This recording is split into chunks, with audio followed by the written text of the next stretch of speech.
welcome, guys. OG Murphy, right here, coming at you with our replacement game for what used to be our homebrew game on Wednesdays. We've now moved that to Fridays, and well, I wasn't available on Friday, so now we're doing it on Sunday. We are playing the Dragon of Icespire Peak, which honestly is not a super interesting campaign, but it does have a really useful job board on it and a cool dragon. And so we put those two things in the Lost Mine of Fandelver, which takes place in literally the exact same town, in the exact same region, the exact same universe. So we've had a couple of players rotate through already. We've had a character death. We've had a retirement, and this is our alternate campaign. So we've had a lot of like guest folks come and go. There will be, Pabu, the player who plays Pabu was unable to join us tonight, so he will not be joining the adventurers in their adventures today, and it will just be a duo of adventurers. So I run these exactly as they are written in the book. That is because I run a huge homebrew campaign, which is actually the main campaign for this game and one of my other campaigns as well, and soon to be a third. But I literally can't prep any more than that. So I just read these books, and that's how I run these games. So sometimes I will, be flipping through, and you guys have to bear with me. I think that's it. I know my players are ready for some recap. Let's go do that. That's very All right, fair for guys. him. Hey, I'm live. How's it going? Who's Hello. doing recap? I can do it if you can't. Yeah, okay. Fair. Okay. We'll do it. Or won't. Yeah. Basically, we took the bard thing. It was the one where we were delivering stuff to like I think it was a woodsman's camp or like some kind of a camp like that where there's workers. Right. From I believe from Barthen. We went with the Highland cow named Vincent. R.I.P. in just a minute.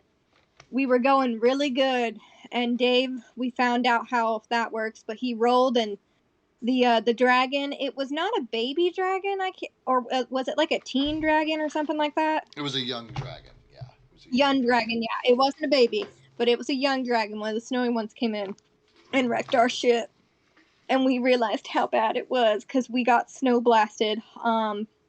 Bronze almost died. Came very close to it. Faye got hit. Pablo hid behind a rock. Vincent got hit and died, and then got kind of like taloned up into the air like they do a hawk. Art came crashing down. Plucked. He got plucked, basically. He got plucked, yeah, basically. Yeah. We luckily got most of the supplies. I think it was like 70 to 80% was the general percentage. We made it to Barthen's friend's place. I can't remember his name, but we made it there. Falcon! What's his name? Falcon! Falcon. We made it to Falcon's. Yeah. Oh, wait, I forgot. And at the beginning of the episode, vomit tub shenanigans occurred. But from what I remember at the end, we basically were, slept, had a nice dinner, and we're like waking up, getting ready to go. That's right. Oh, forgot one thing. There is an orc kind of encampment that we're going to try to kill on our way back, but we've decided to be smart and wait till we get the first job done before we take another, so we're avoiding it. I think that's it.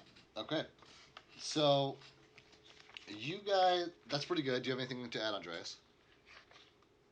Basically, we made it to the hunting lodge and then the log camp without an ox by having Bronze become an ox. By casting Ant Hall and like basically shouldering the burden at first with everyone else to get the stuff to the hunting lodge, and then him just renting a cart and then pulling it by himself for the rest of the way to the logging camp.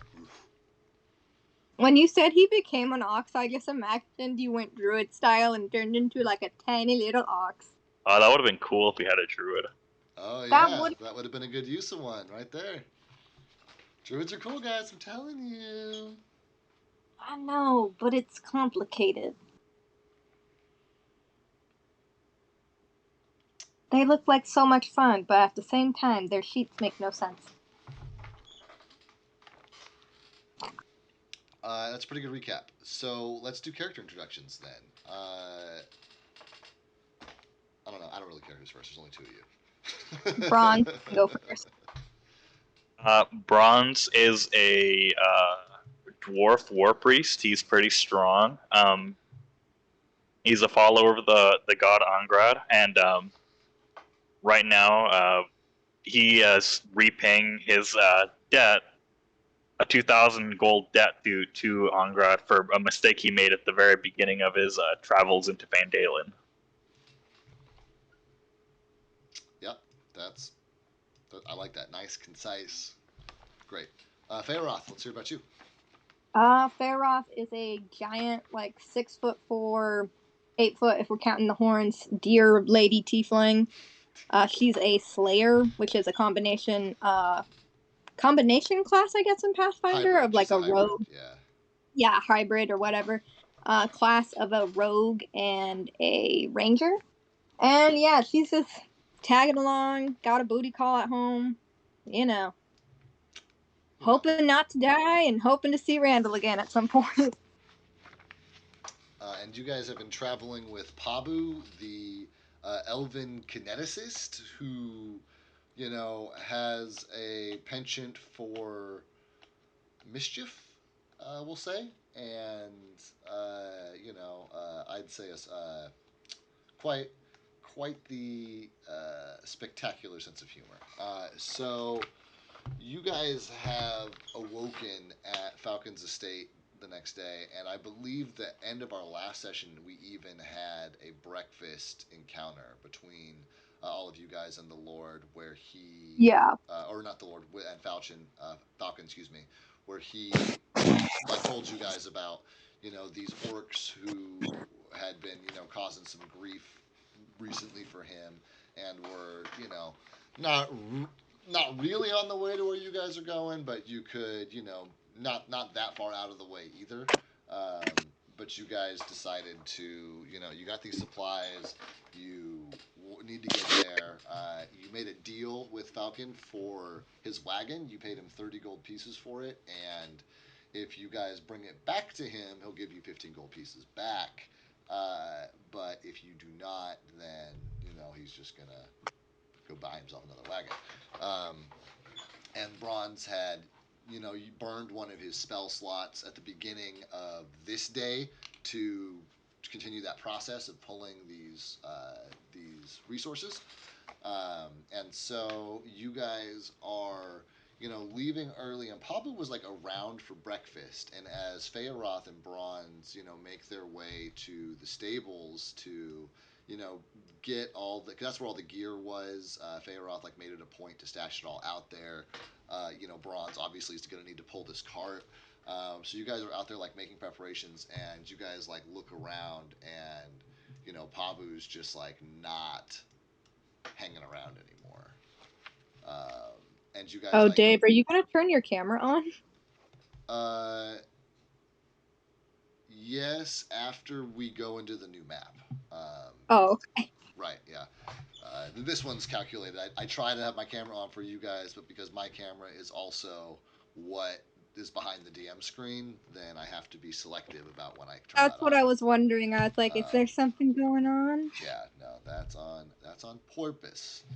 But you guys, look around, and you take some time even to like, go back to the dining room and to check the small estate where you guys were sleeping the night before, and like his gear is missing, and you guys like walk around the entire walled section of Falcon's compound here, and Pabu, is no longer here. Must have quietly slipped out at some point, and there isn't a note or anything. He's just not here.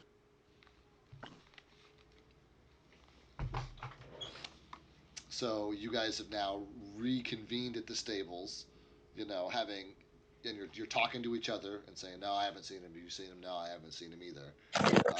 That's where I would like you guys to pick up. Um, Bronze is just like, well, if he had a dip on any job, I'm glad it was a delivery one and not anyone where lives would depend on him. Phase is gonna. Well, at least that's true. Let's hope we don't run into the orcs. Hopefully not, but giving it a wide berth, I think we'll be fine. I just need you to shoot anything that comes near the cart, because if I'm pulling it can't exactly defend anything. Will do. And this time around, Bronze is going to locate a second pulley to make sure that if the first thing of ant hull doesn't make it through, a second one will. You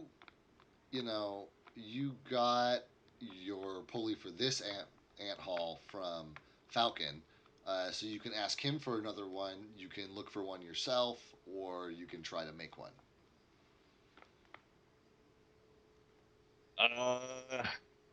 I love Becky's comment in the Discord. Oh, I missed it. He'll try to make one. Yeah, it's not the most difficult thing for him. It's a little bit of woodworking, which is not the most thing he's best at, but a bit of wood, a bit of metal, and some rope, and you got a pulley. So I'm sorry, I did miss that. That comment directed me to the chat. Did you settle on crafting one? Yes. Okay, great. Roll me a woodworking check, and if you don't have it, it's just D20. I give him other crafts, but not. What other crafts do you have? Armor, untrained, and weapons. You can use your untrained. You're not specifically trained in wood, so. Okay. Ooh, 19 total. Hey, all right, yeah, for sure. That's a successful pulley. You made one that was like kind of on your way here that got you, like 30% of what a full blown, component would have gotten you out of that spell. And you're looking at this thing and you're like, yeah, this thing. It's like what, a 6-hour spell? 10 hours. 10-hour spell. You're looking at this thing. You're like, oh yeah, that's a 10-hour pulley right there. Looks good. And you even crafted it quickly. You only spent about a half hour on this here in this morning. And I'm going to assume that you haven't cast Ant Hall on yourself yet. That you're going to do that right before you leave. So don't worry. Yeah. About that technicality. You're covered there. But it looks good. It looks good. Faye, you got a half hour then while Bronze is crafting this pulley. What are you going to do? She's probably gonna go talk to Falcon about those orcs. Get some more info on them. Sounds great. And you find him in the second story of this building, sitting at his office that he basically has up there, and he's working diligently on something. He's poring over some maps that you assume are of the local area. Very obviously consumed with his work, but as soon as he sees your figure, fill the door frame in front of him, he glances up and takes off the super small reading spectacles that he had on, which you have not seen him in up until this point, and he sets them down on the desk, and says, yes, what can I do for you? We need to know a little bit more about those orcs you're wanting us to deal with. And Falcon says, well, wonderful. What exactly would you like to know? Kind of mayhem have they been causing specifically? What are they known to do? Well, what I can tell you is there are half-orcs that dwell southeast of here, and they're often seen with these woody they're woodmen. I don't know if you're familiar with them, but they're branches and logs and Fearoth being, because she has She like has a Fey connection, correct? Mm-hmm. Uh, like it draws a couple of things to mind, of possibilities, but this is not an unfamiliar subject to her. That there would be basically something of the forest living in the forest, like that super tracks for Faye. But the fact that they would be working with something that's like causing a frenzy, like that's a red flag. Like usually the forest operates in its own good, and so if they're being seen with these orcs, like that's weird. Um, and let's see here. He says there's a ruined stone manse and it's overgrown with vines 10 miles or so from here. And they, say the manse was built a long time ago by a scholar who studied local elvish runes, of ages past. Uh, he says, I never go near the place myself, more trouble than it's worth. My job is specifically to take the hunters out here and show them where to find the game which they can slay easily, and not to make them game to be slain. But it sounded like you folks were able-bodied folk, and thought I could offer something that you might be interested in. And as a reminder, he offered you those Elven Boots of Quickness, which add +5 to your acrobatics and your climb. He only has one pair to offer you guys, but they're a relatively valuable artifact. Okay. Based off what he told her, could Faye do any type of like? Because I know it's like their nature wood esque kind of creatures, and that's like pretty big on like you know creature domain. But could she, if she asked him more about like their appearance, could she make a knowledge check to try to narrow it down, Um, or is that lost cause? no, it's not a lost cause. Tell you what, you can make that roll after you've had the dialogue with him. So, like you said, Yeah. if she asked him some questions, like you're fair. Okay. Ask him the questions. Okay, that's why I wanted to check because sometimes it's like, no, don't go down that path. Yeah, I hear Um, you. yeah, Faye's gonna just kind of look at him and say, "You said there was wood and vine esque creatures. Do you have a description of them, or less generalized, more specific?" And Falcon says they stand slightly taller than a man. They don't tower over the orcs, but they're definitely arms and legs and a body, often a head. And he's like, air quotes. But he's like, no faces, no fingers, no toes, just sticks as if bunched together, or vines which seem to wrap around themselves with nothing to support them. Uh, and he says, I've only encountered these once myself, slaying a pair of orcs, but I've heard other hunters in these woods speaking of them as well.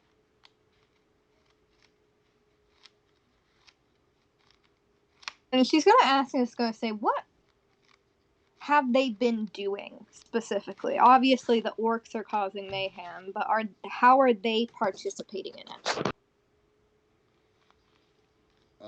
If you give me just half a second here. Bless you. Bless you. Thank you. That was okay. All right.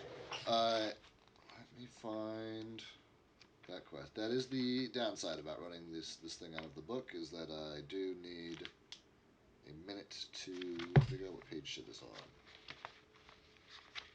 If somebody else did all the prep, and that's real nice.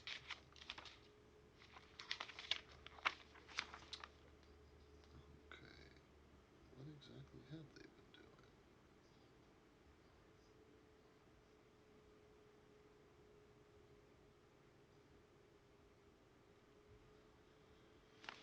doing? Falcon is going to say that game has been scarce and hard to find in the area where the overgrown Mons stands. And perhaps they are orcs. They are gluttonous. Maybe they are eating and hunting all the game themselves.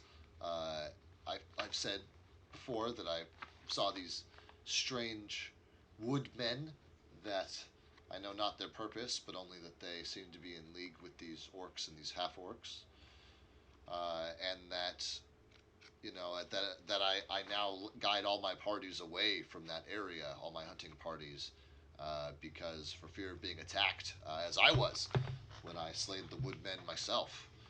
And, you know, there are many creatures that have made these woods their home, and he is gonna gesture around this room to the different hunting trophies that exist all over the place. A talon here, the head of a beast, lining each of the four walls in here, and say, I'm familiar with and have bested each and every one of them, but these orcs have different purposes. I know not what specific, but they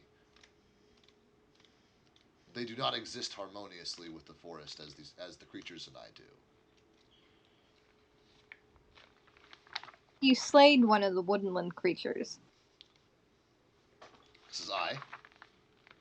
Do you have any of its remains? He says, as soon as it was slain, it crumbled to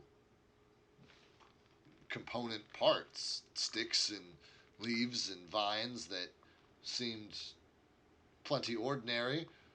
I cleared an area and burned them for good measure. So no, I do not have any of their remains. Okay. With this, can Faye do her roll? Yeah, sure. Okay. Well, we ruled out Leshies. I was hoping we were about to have a bunch of little evil orange men. I think. Unless they are little tiny orange men. Okay. Would it be dungeoneering? It would be...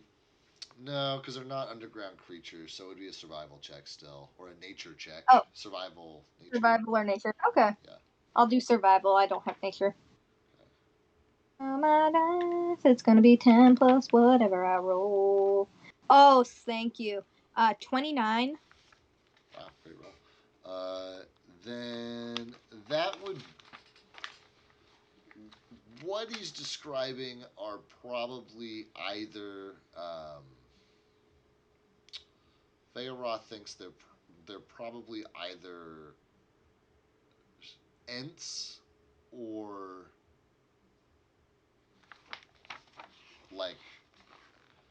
there was I think they're called blights. That's what they're called. Either way, they're basically just animated trees, and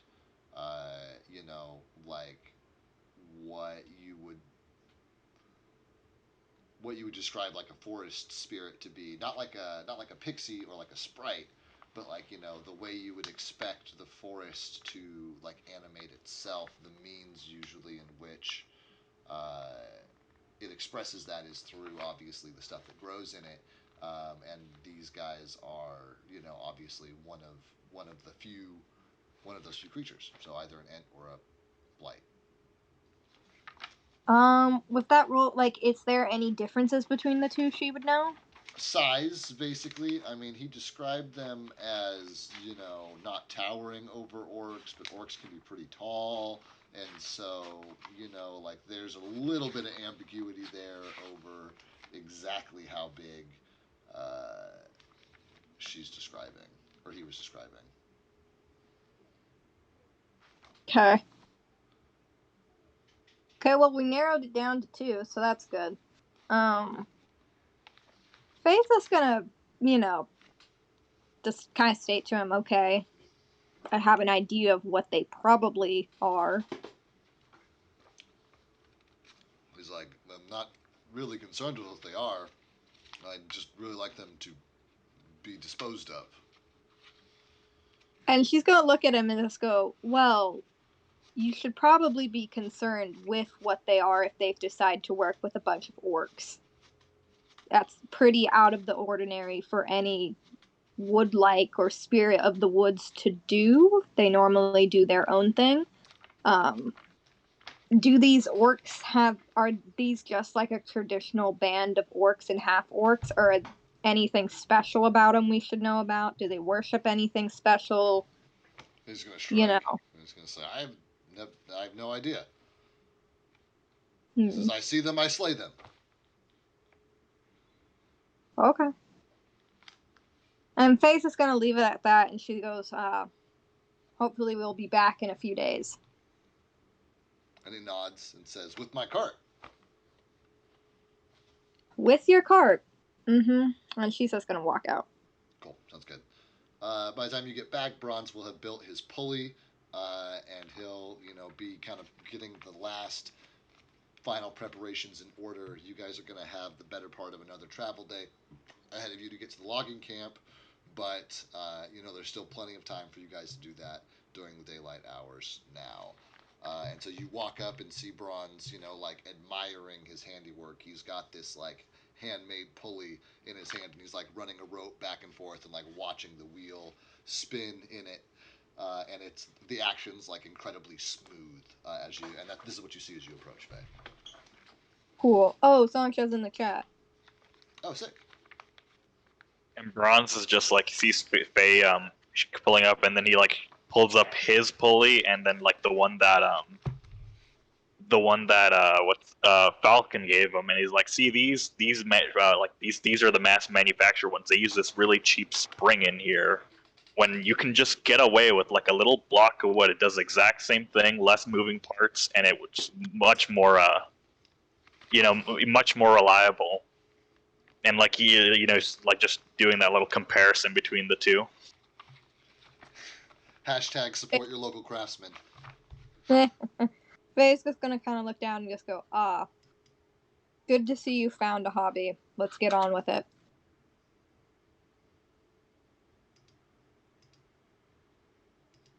Under his breath, Brown's just let's get on with it. Like in the mocking tone, I can't do it. Let's get on with it. Do it. I can't do it. Do it. Nah, I can't do it. I can't give justice to how I would want Bronze to do it. So I'm imagining you do it like SpongeBob, like the SpongeBob meme. There's a lot of those. Only one or two. The show's not that old. I mean, come on. Oh no, the one where it's like. Oh, with the arms behind. Yeah. Great. So Bronze is muttering under his breath. Are you guys going to load this cart up and hit the road and go? Yeah. Yeah, I think so. Great. Bronze is gonna cast Ant Hole and load it up and be ready to head out.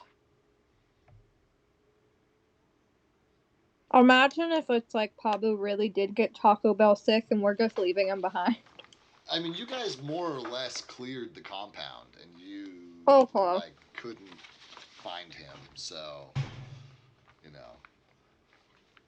well, I don't know. Would you guys have specifically checked the latrine? Is my question. No.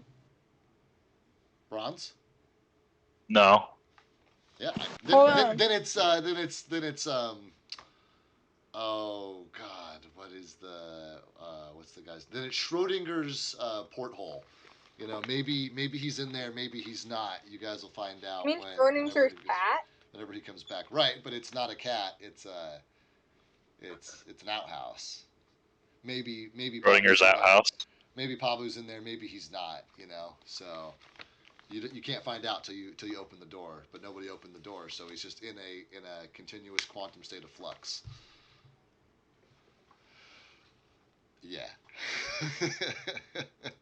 Sure, ones they use this really cheap spring in here. Okay. When you can just get away with a horrible nuggets eating the poop out of Neville's butt. Oh, that's not nice. It's not what you want. It came out like a Pez dispenser. It's not what you want at all. Well, I have rolled for the dragon's location, and you Okay, guys please be and you merciful. and you guys. Oh, it's not me. It's the dice. And you guys feel the wind pick up around you, and the hair stands up on the back of your neck, and you look up to the sky, and there's a pretty flock of birds just flying up there, soaring by. As you make your way up the road to the logging camp, you got to travel for the better part of the day. You guys still left in the relatively early part of the morning, despite having to take some time to look for Abu and for Bronze to craft his pulley. Let's see here. After 10 hours of travel, you guys left at 8. 10 hours later would be 6. So that is, how many miles do you have to go? So you are definitely going to need to use your second pulley bronze, not by much. You suspect you only have a few more hours to go as your first spell is coming to an end, around 5 or 6 o'clock in the evening. And I'm assuming that you use that pulley in order to do so. Yeah. Great. Then we get to jump ahead to the fucking loggers camp. So the loggers camp is obviously through some woods, and I need one of you guys to roll a survival check to see kind of how on track you guys are. You don't have to worry about running out of spell time. You have plenty of spell time, but we're just talking like regular time. Since Bronze is pulling, if you want, Faye can roll. Probably a good idea. Probably a good idea. Okay. I can't call him Nugget no more. I just can't. 25. Yeah, then you do a great job leading him through, and not only that, but you probably shave about a half hour off of the last kind of leg of this journey, and you stop Bronze at one point because you spot some movement up ahead on the road. Some kind of creature that seems to be just low to the ground. It's hard to tell all the way from out here. And as you kind of slowly approach it, you're able to pretty quickly identify it as a boar that's just like standing in the road, just kind of like whack, looking at you guys. Whack. Anything weird about this boar? Can I do a perception check? Yeah. I mean, go ahead and roll a perception check. I don't trust it if they're doing magic stuff with wood creatures. Probably no, that's a magical boar.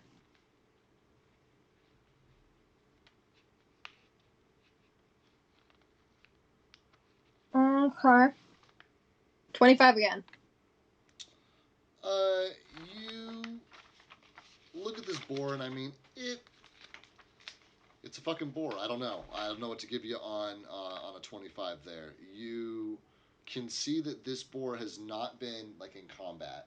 It's a pretty clean looking boar, but as far as like scars and blood and bullshit like that, it's it's standing out here.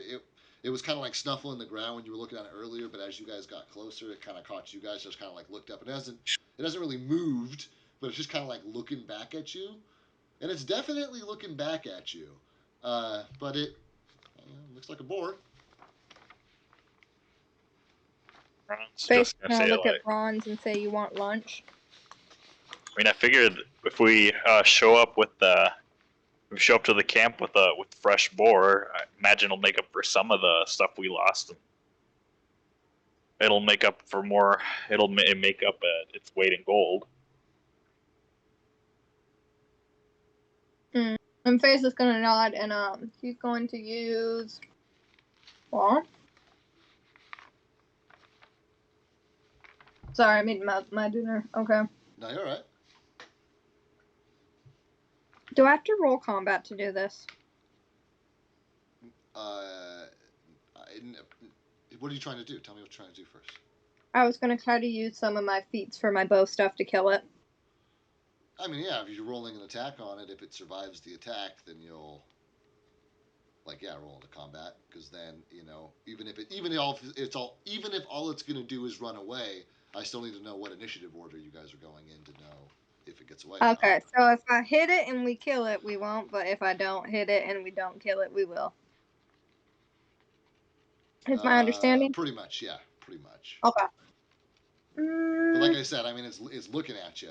So for now, it's Faye's gonna use deadly aim to take the -2 to the range, but the the +4 to the attack bonus. But yeah. how far are we away from it?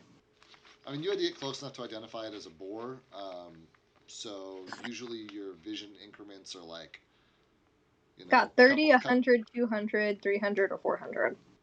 So if you could realistically hit something 400 feet away, then we'll say you guys are like 400 feet away as of now. 300 or 400. Somewhere in that range. You don't have a measuring tape. Faye doesn't know. Okay. No, I asked because of it's what it changes the bonus I add to the roll. Well, if it's between 3 and 400, then it's always going to be 300 and something. And if your break is at 400, Okay. then Okay. then you're just in that bracket. Okay. That's what I want to check. Dun, dun, dun, dun, dun, dun, dun, dun, dun, dun, dun, dun. We're about to get some bacon. 18 to hit. 18 to hit. Okay, let's see here. And the boar has better AC than us.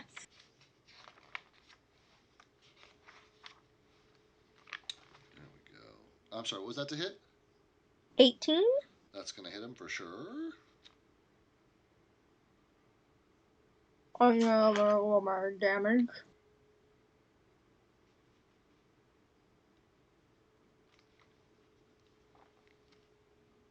12. 12? 12, yeah. Yeah.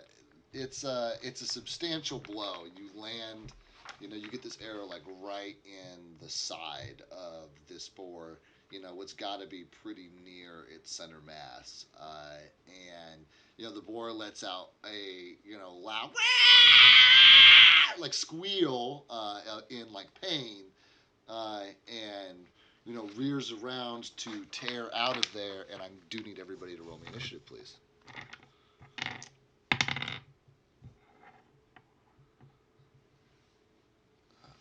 16. Get a notepad ready so I can record everybody's initiative. 18. Doesn't have anything on it.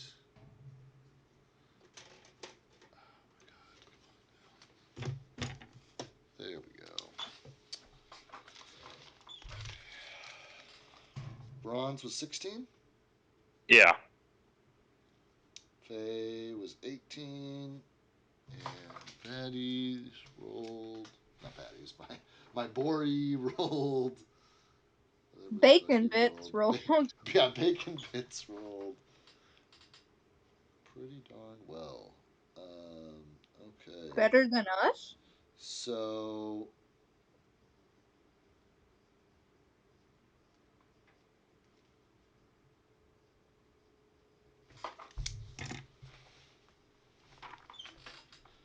let me see here.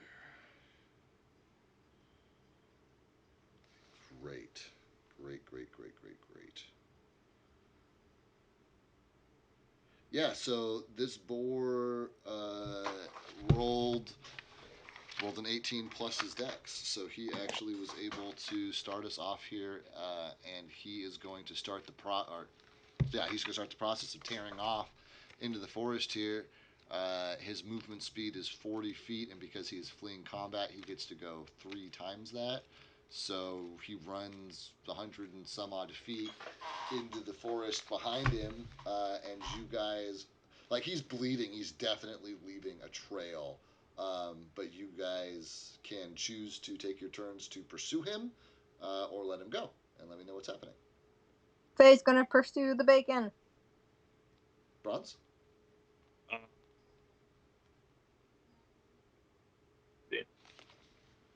Bronze is gonna stay back. He's gonna say like, I'm not catching up to that thing, even though I'm Infesta days.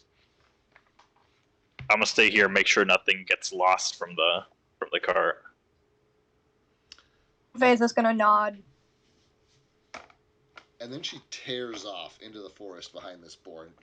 It's a pretty easy trail to follow of blood, and she runs her full movement speed, which is Oh, okay.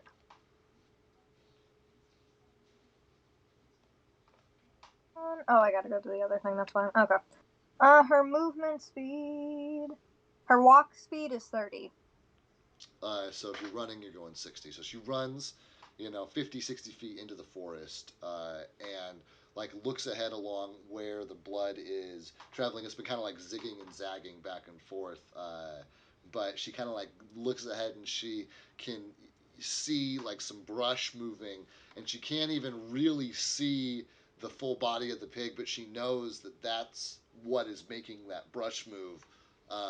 You can take a shot at the boar if you want, but it has basically, even if you hit, it's got a 50-50 shot of hitting cover instead of hitting him because of being in the forest. But I'm assuming you want to take this shot. Alternatively, you could use your second action to move again to get closer to it, but I think she's gonna it's use. moving faster than you are, so it'll continue to get farther away. Okay, fine. We'll just shoot. Okay, great. How close am I? You are still in your 300-foot range increment. Okay.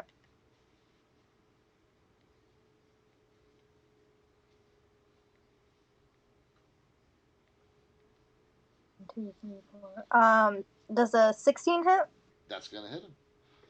Let me roll my. I guess I can just roll a d20 to see if it hits because we can call evens one and odds the other. So do you want evens or do you want odds, Jennifer? I'll take odds. That went off the edge of the table. 12. So you hear the distinct sound of an arrow like thudding into something solid and wooden that is not the boar.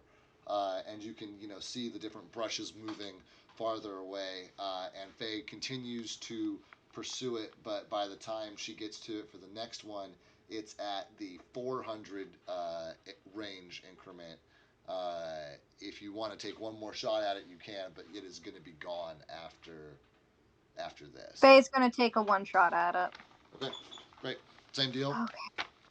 Come on, bacon bits. Nat 20. That's an attack roll, so that is, even if it doesn't confirm, that's still going to hit. So I don't know if cover. I think that's still affected by cover. I'm not gonna look it up. I'm just gonna nat 20 is nat 20.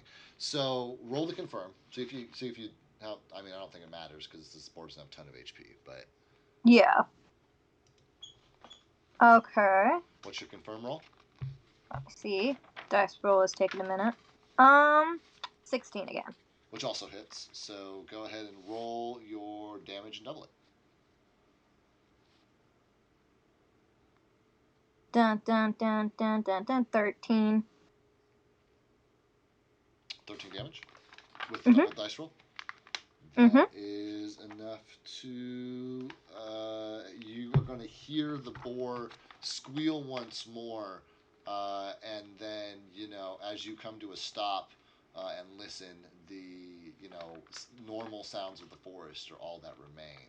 And you trudge ahead along this blood trail, and you find this boar with two arrows sticking out of it, and your second is going literally through both eyes, like it like caught it at an exact profile as it was turning its head and went in one eye and came out the other, and is still like lodged sideways in the boar's head, despite the fact that you couldn't really even see the boar when you were shooting at it. But here it is, dead. Faye's just gonna, it's something she could reasonably pick up, right? Oh yeah, that means a regular size Okay, boar. she's just It's gonna heavy, pick it up. but yeah, for the 200 feet you have to go back to the road. Yeah, for sure. Yeah, she's just gonna pick it up, put it on her shoulders, and start kind of jogging back over to where Bronze was.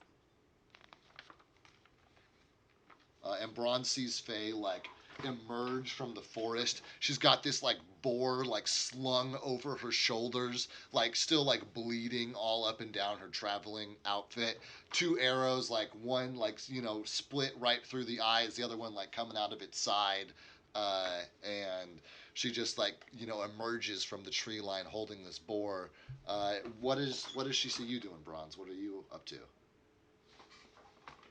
He was like snacking on an apple that he may or may not have gotten from the cart.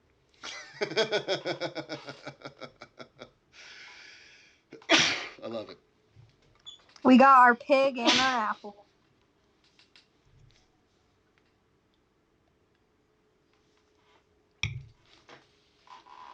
Just gotta roast it Hawaiian style. Then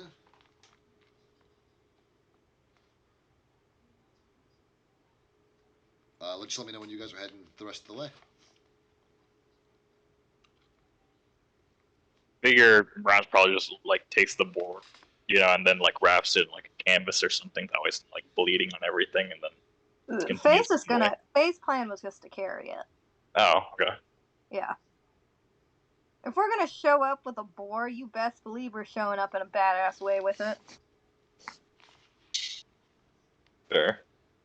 All right. Then he's gonna pick up the cart and continue on their way. Then, about the time the sun's going down, 7 o'clock, 8 o'clock, you guys, emerge from the trees to the fucking loggers camp, which is by, I think it's a lake, a large body of water. The logging camp spreads along the south shore of the river, Otts River, where a dozen tents are arranged on a sandy beach. Near a dock stands a cabin with logs stacked under an awning. Older cabins close by have been torn down to leave only the stone chimneys and foundations. A grim silence hangs over the camp, and you see no one around. And this is the road you guys are approaching on here.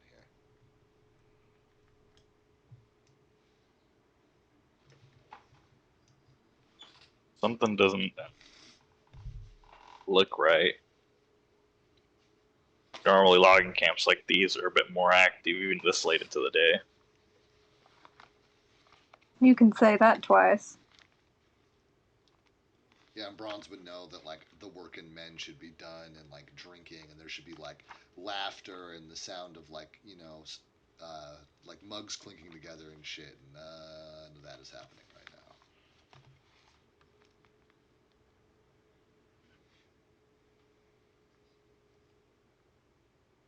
Yes, Bron's gonna say, I guess we proceed carefully.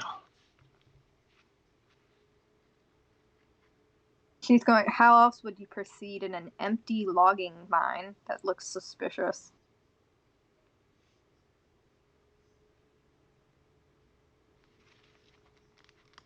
But now it's not the time to be, what's the word? Nitpicky. Bronze is just gonna, I guess he's gonna try to, like, just walk slowly and a bit more quietly. Can Faye while pulling this cart? Because that's not possible. It's a wagon. It makes noise as you pull it. Gravel crunching and shit rattling around and glass clinking. Can Faye like look around and see if maybe there's like a main building or something she could look at besides the tents? This is the main building. This is the big log cabin. And like I said, there are here, and here. She'd be able to see the chimneys sticking up, and this is a ridge, so she wouldn't really be able to see these two super well. But she'd be able to see probably just the tops of this chimney, and then this one in pretty full view. But it's just a chimney. Okay. Faye's gonna, take the boar off and kind of sit it down, and she's just gonna look at Bronze, and it's just like, you stay here, I'll look around real quick and get back to you. Guard the goods. Yeah. And Faye's gonna just roll into sneak and kind of start going over to that main cabin. Up here? Yeah, the biggins. So are you gonna like walk on this road? Are you gonna kind of like cut this close? Like what's your... Let me see.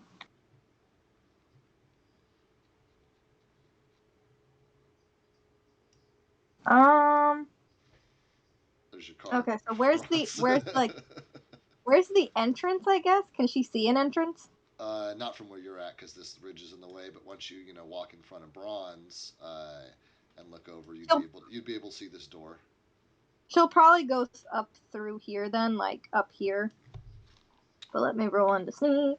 15. What's 15 plus 14? 29. 29. Great. Let me record that.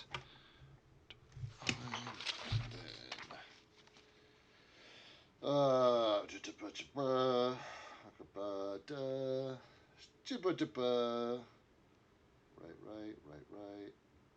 Yep. Uh-huh. Got you. Yep. Great. Okay, so you cut right through this because you dropped your tile. Oh, yeah. Oopsie.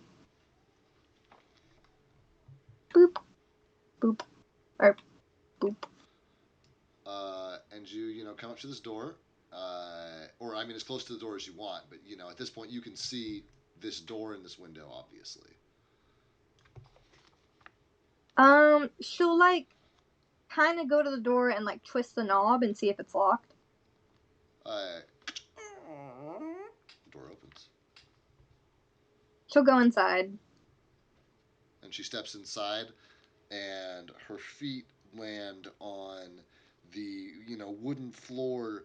She can see another door across the room here, which leads into another space of some kind. And otherwise, this was obviously like some kind of tool storage. There's saws and leather harnesses for climbing trees, and all of this general lumbering equipment just kind of scattered about here in this room / workshop. What do you want to do? She'll go up to that door, but she's probably going to be a bit more careful because that seems to be a room, I'm guessing, of some sort. She's going to go up to it and jangle the doorknob, but from the side instead of in front.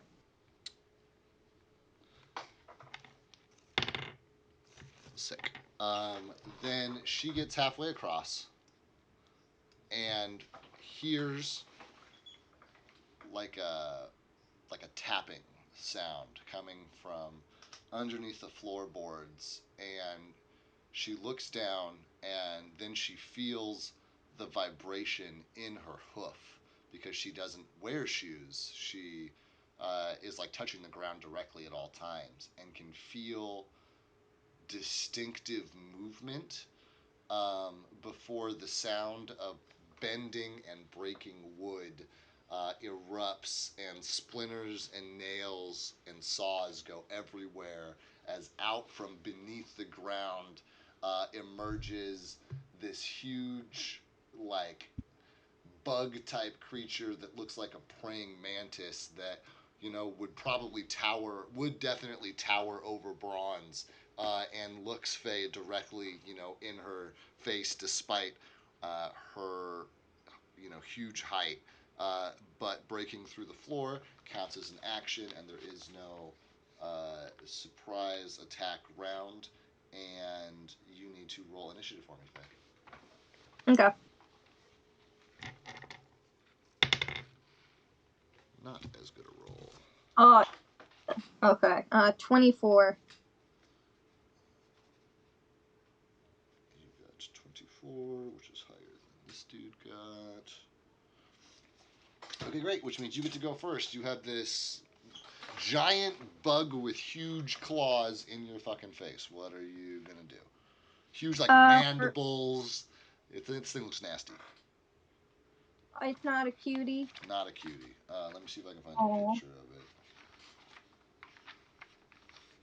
Let me see. What do I got? Faye's immediately gonna use study target to get the bonuses. The target's right in front of her, so she's gonna use study target, and then. And that's a swift. Yeah. Okay. And then she'll use deadly aim and rapid shot, which means the +2 from from the study target gets negated by one of those, so she'll take a -2 to the roll, but get to take it twice and one with it +4 on the damage. Sounds great. You will incur an attack of opportunity from the for doing a ranged attack in melee range. Is that cool? Yeah, Cool. I expect it. Okay, I great. know the bug can bitch slap me when I'm like right next to it. That's the deal, but you can definitely get a shot off here on this thing as it like erupts from the ground. I'm assuming I'm 30 feet. What's that? Oh yeah, you're 0 feet. Yeah. You're adjacent. Okay. The first one, so they both take a -2, so 11. Hold on, let me get a calculator. That's gonna be easier. I'm doing mental math. I refuse. I refuse. I do math for a job. I ain't doing it in my free time. Okay, so 25 for the first one. That's a hit. And then the second one. Okay. 10 plus 11. Okay. 23 for the second one. 23 also hits. Okay. So 2. go ahead and tell me how much damage you've got on those while he makes his attack roll, which is going to be a 16 to hit.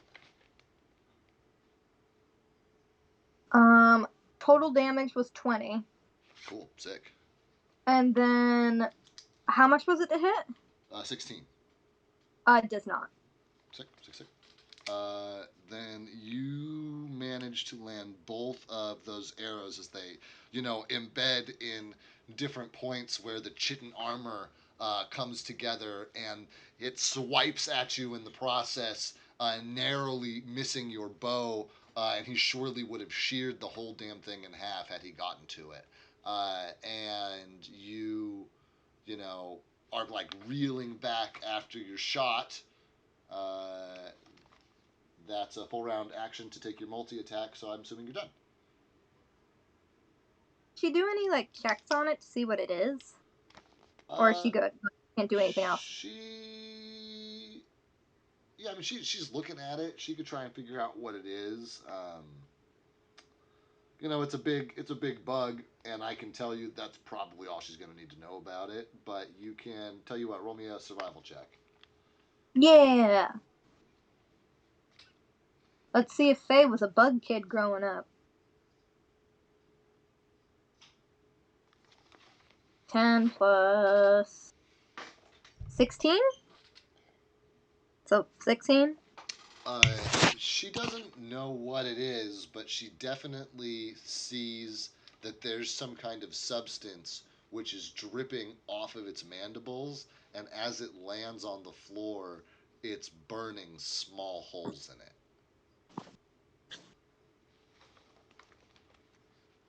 Faye's gonna keep that in mind for the next round. So, yeah, Faye's done. Okay, great.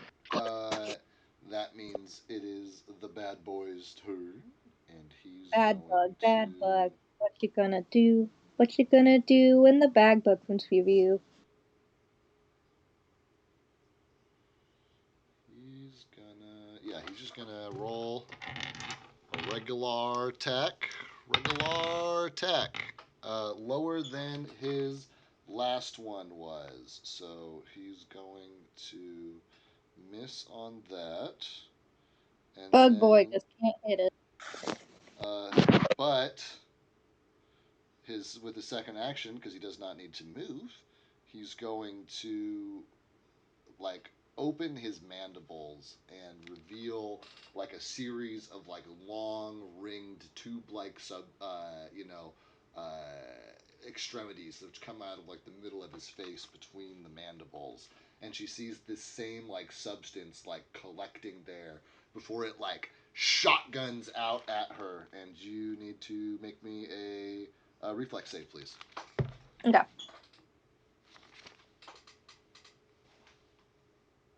Nine is my reflex. Yeah, okay. I know you're pretty dexterous. 28. That is enough to only take half damage. So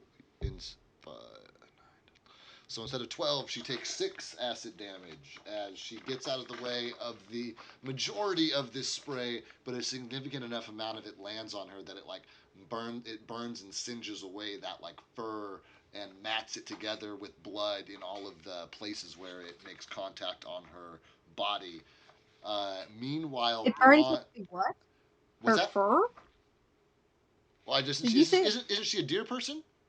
she has skin?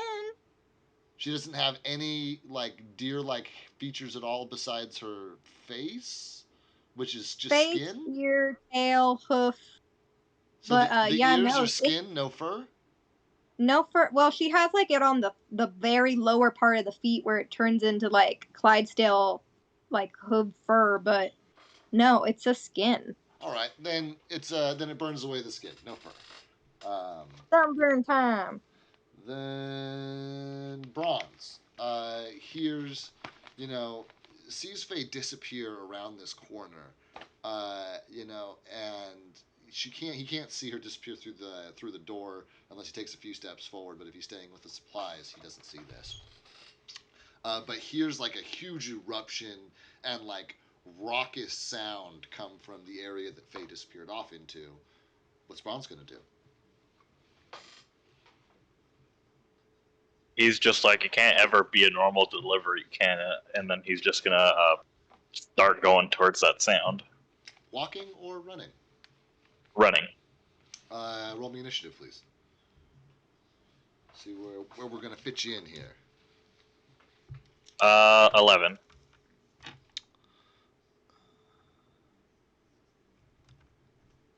Ooh, bad luck, bud.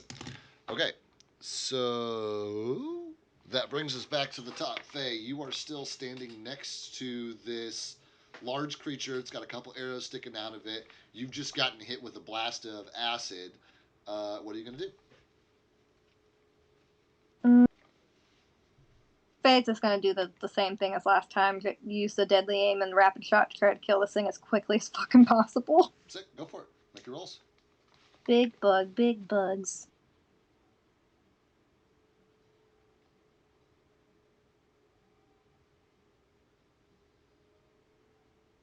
I'm making my way downtown, walking fast, faces passing, I'm homebound. Okay. 17 for 1, and then 15 plus whatever 15 plus 11 is minus 2. 24. Those should both be enough to hit. Yeah. Okay.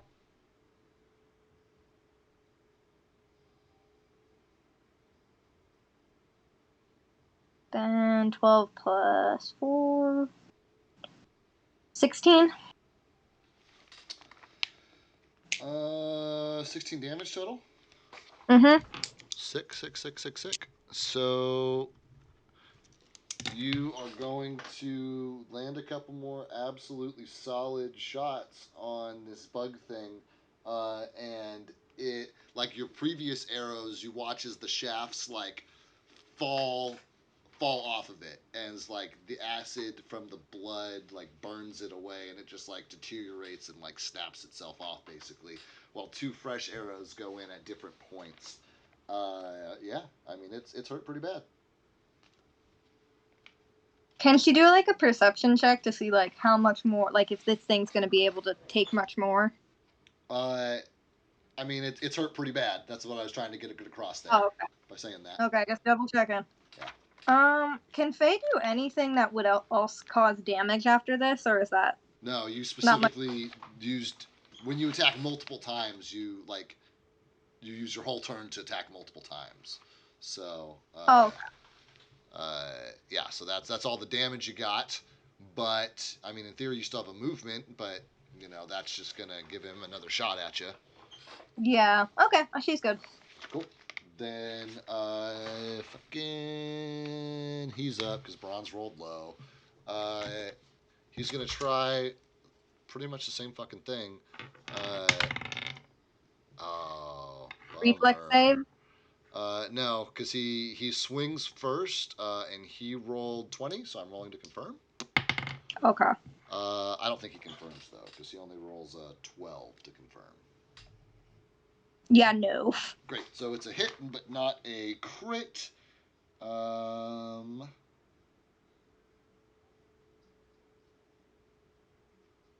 Great. Then I also need to know if. Oh my God, what are the chances? What Um, happened? I rolled another natural 20 on my grapple check, which I'm sure is more than Faye's grapple CMD when I add the Let me modifier. check. But It is not. okay, then let me go ahead and add the modifier. That is going to be a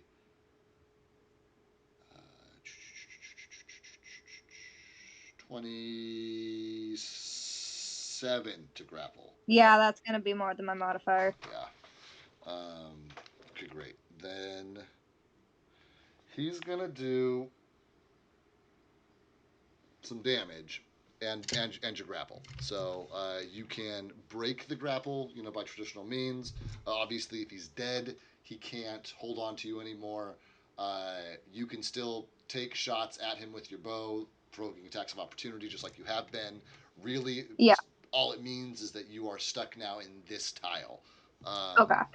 How much damage did I take? 6 plus 3, How 9, bad did 9 slashing damage and another 5 acid damage, so 14 total. Okay. But now that it's got you here, it is pretty happy with you, but it used standard action to attack. So it's done. You're done. Bronze is up. What's your movement speed, bud? 20 feet. 5, 10, 15, 20, 25, 30, 35. One run action gets you here. 5, 10, 15, 20, 25, 30, 35, 40. Second move action gets you here. Any one of these, I guess either one of these two squares. And then your 5-foot step could put you right next to Faye. If you used your entire action to get within range of it, otherwise you're going to be behind her somewhere if you don't use your 5-foot. And that's running full Yeah. sprint, losing your dex bonus to AC, all that. Okay.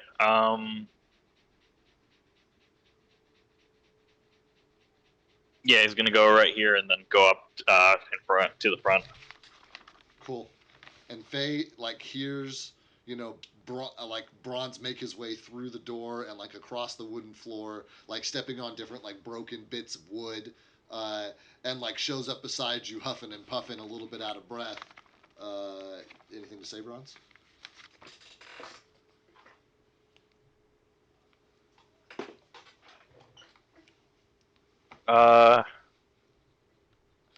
I hate giant bugs. Can Faye say something to Bronze? Talking is free, yeah. Okay. Faye just kind of, she's probably huffing a bit angry because it's dealing with a giant fucking bug. She's just gonna look over at him and be like, I told you to guard the fucking cart.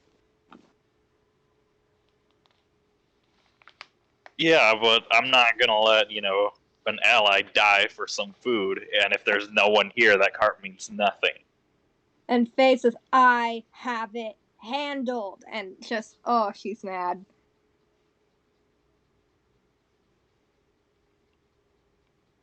Alright, well, we'll take it out quicker, and I'll go back to the cart. And that's it for you, Bronze? That'll be it. Yeah. Great. Then that does bring us back to the top, Faye. Faye's just gonna do, she'll do the double thing again just to be on the safe side. Cool. I don't trust this thing not to have backup HP. Oh, she rolled an 18 and a 15 plus 11 minus 2. So I'm assuming both hit. 18, 15 plus 11 would both hit. Yeah. Just out of curiosity, what are those feats that you're invoking? It's rapid fire, Rapid shot and heavy aim.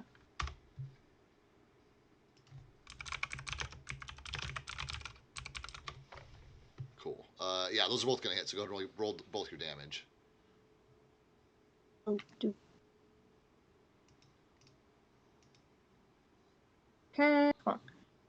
Once again, 12. 12.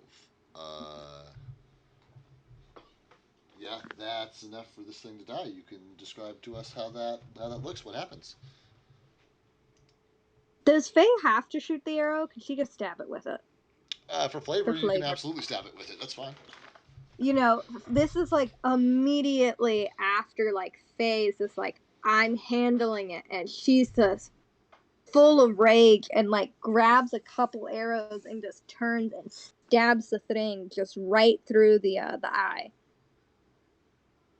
And Nice. she's just, you know, you're hearing the grunts and like screams of some really ticked off woman dealing with some shit she didn't want to deal with today, and that's it. It's just like, geez, most people are happy when their comrades don't leave them to potentially die. And Faith says, I can handle myself. As she, she pushes the dead bug off of her and starts getting up. Clearly, and then he's just like, my bad kind of situation, puts his hammer away and starts walking back to the car.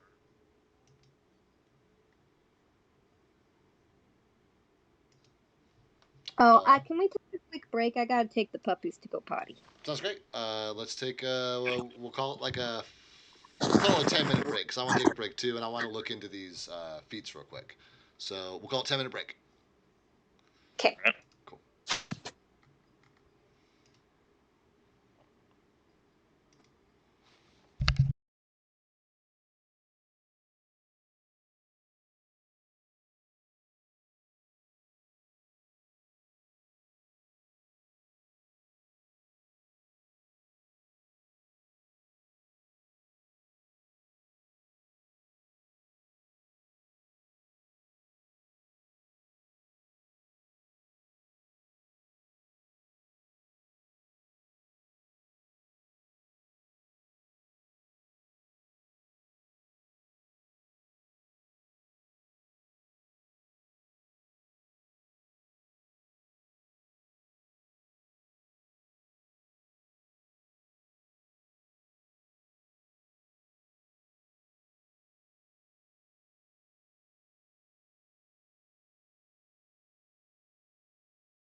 this. Oh yeah, nice, nice.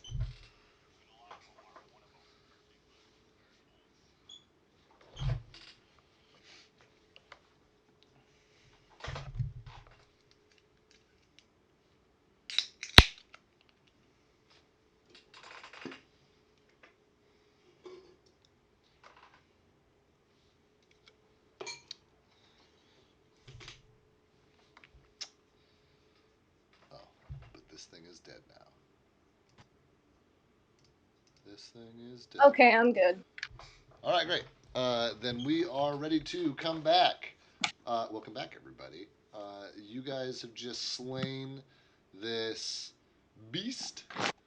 Uh, I see Hans, or Bronze rather. You moved your figure back. Are you?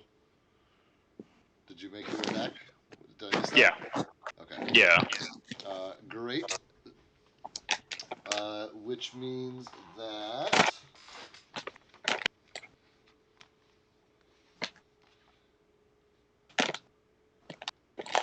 do. Oh, can we have the camera turned on now for dramatic effect? Yeah. I don't think there's anything that is like really of this, because you guys have the same access to the same map that I do. So let me start the virtual camera and then start my video, which crashes Discord every single fucking time. And great. Okay. Always got to crash Discord the first time, then it'll work the second time. Oh, that is pretty sick. I like that. That looks good. Yeah. We got any viewers?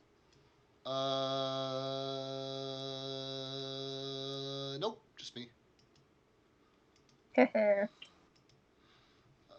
So we leave you guys with Faye and the dead beast in the large, storage building of the logging camp.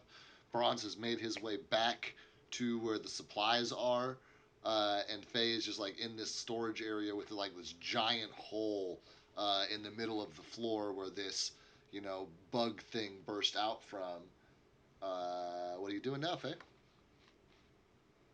She's not even gonna sneak towards the door. She's just gonna like try to open it. And poof, it doesn't budge. Can she kick it? Can she just kick it down? She can try, but I mean, this is a logging camp. You know, they build everything themselves. They're pretty good craft. Like, this is a pretty solid door. And after the first kick, it's clear that, like, with the solidness of the thump, that there's like something barricading it on the other side. Okay. She's gonna try to pick the lock then. And because you have unlimited time, eventually you are able to, undo the lock. But as you turn the handle and push on the door, it still doesn't open. Can she try to bull rush it? To like knock whatever's blocking it open? Yeah, roll me a bull rush check. Okay. That adds my CMB, right? Yes. Okay. CMB for bull rush. 27. Nat 20 on a bull rush. I get nat 20 on a bull and a bull rush, but not when actually attacking a bug. Yeah, the bug got 2 nat 20s in the same go. It got one against you for the attack, and then it got one against you for the grapple. And I was like, Jesus fucking man, jeez. God love this bug. Yeah, but Faye like runs at this door and like slams into it and hears like a heavy piece of wooden furniture or two on the other side of this door scoot slightly. I mean, half an inch, uh, and the door, creaks open, and then on the other side, you hear some like scrambling and the sound of you know furniture being scooted again. And as soon as you pull off the door clunk, like closes shut and latches again. Faye's just gonna. Someone's in there, or something's in there. And she's just gonna bang on the door, and it's just like, whoever the fuck is in there, you better come out now, or else you are not gonna be happy when I get in there. Not a chance! There are bugs out there, and there's more of them in the camp. I'm not moving. I just killed the one out here, you dumb fuck. And she's just like, we're here to deliver goods. What in the hell is going on? Nope, fuck you. No one here needs the goods. Nobody's alive to take the goods. Everyone's been eaten by fucking bugs. Go kill the rest of the bugs. I'm not leaving until the bugs are dead. How many are there? I don't fucking know. More than there are of me. Well, just so you know, you fucking moron, there's a bug in this building. It was moving towards this building when I walked in.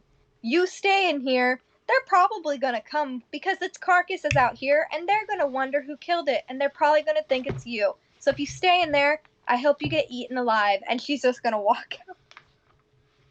Yeah, you too.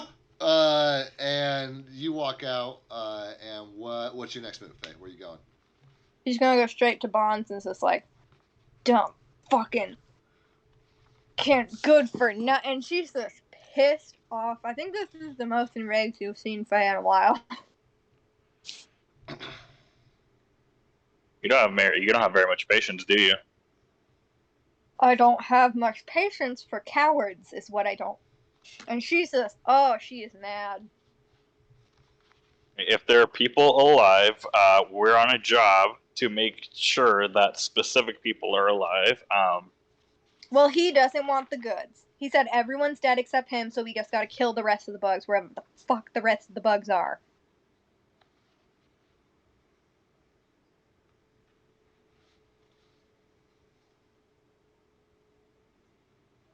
Correct me if I'm wrong, but that thing came up from the bottom of the floor, right?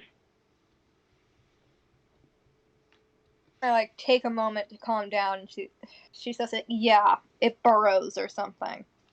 If I don't know if you can feel it, but since I don't wear shoes, I can feel the vibrations. They move underground. Alright, so it stands to reason that whoever was alive, I'm assuming they were in that main building, is not going to be safe in there. No, but he doesn't care. I told him. Did you tell them, or did you tell them in the way that you normally tell people, in a very upset kind of way? I told him in the way that matters, and that is at all. He said he's not coming out till the rest of them are killed. Point blank, he's not leaving. Well, there aren't enough of us to stand guard for him and keep him alive, so we can get him out of there, and also take care of the bugs. If the one or two a person's fine, but who knows how many there are there. He doesn't know either. Faye's just gonna, let's just kill the bugs. And if the idiot dies, the idiot dies. If he doesn't, he doesn't. If the idiot dies and he happens to be Toblin's brother, or was it Toblin? No, Harbin's. If the idiot dies and it happens to be Harbin's brother, we don't get paid. I doubt we're gonna get paid either way. The logging camp is all dead. The only thing we are in charge with is delivering these and bringing back news that Harbin's brother, signed off of them or is alive. I think if that is him in there, we'll do good to make sure that he stays alive and get him out of there. And we'll go see if it's his brother. If it's not, we're killing the bugs and he can die for all I care. And Faye's is gonna start stomping towards back to the house. Grant's is gonna come along with the car. Okay. I think you can start at this point. Sounds good. So What's you up? guys. Faye? FaZe is gonna bang on the door. No. Your bronze asked you what's up. You were saying something. Oh. I said you could probably just leave the car at this point. Nah, Bronze just brings it, like, yeah, right there, basically, so it's within viewing distance anywhere in the camp. There's a little bit of a slope here, so that's, if you, parked it anywhere along this ridge, that'd be the best viewing for it, but you can see it from there. So you guys are back in this building. Faye's stomping all around. What are you guys doing? She's banging on that door the moment she sees it. No way you killed the bugs that fast. Not a chance. Are you? And she's gonna look down at Bronze. Whose brother? And are you? And Bronze is gonna say, like, are you Harbin Wester's brother? Might be. Who's asking? What? Might be. Who's asking? Harbin. We're sent here to deliver things for him. Obviously, things are fucked up now, and we're trying to make sure that the person that we're looking for is alive.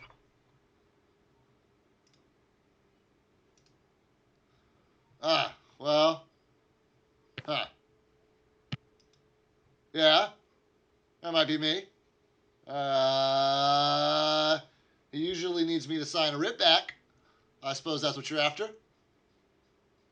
Yeah, that's what we'd normally be after here, but I think right now it's in your best interest to come with us to make sure that those things don't burrow under the ground and get to you from into that room. I'm pretty high up. One just burrowed outside the door. If it wants to get in, it's gonna get in. Well, you could just kill them all. There's two of us here, and who knows how many bugs. I think, and all it's going to take is one to get under this building to get you. Do you know how many bugs there are? I told you before that there's more than me. I don't know. I ran. Not proud of it, but I wanted to live. And if you want to continue to live, I really think you'd best go with the people who are trying to keep you alive. I don't know. I've managed to stay alive on my own pretty well. If they were going to come get me, wouldn't they have come and gotten me by now? From the looks of it, if you want to take a crack open the door, you can see one that was about to. And like Bronze, grabs like one of the chitin things off of it and like is like slamming it onto the ground. It's like, you hear that? Like, it's a grade A crustacean right there.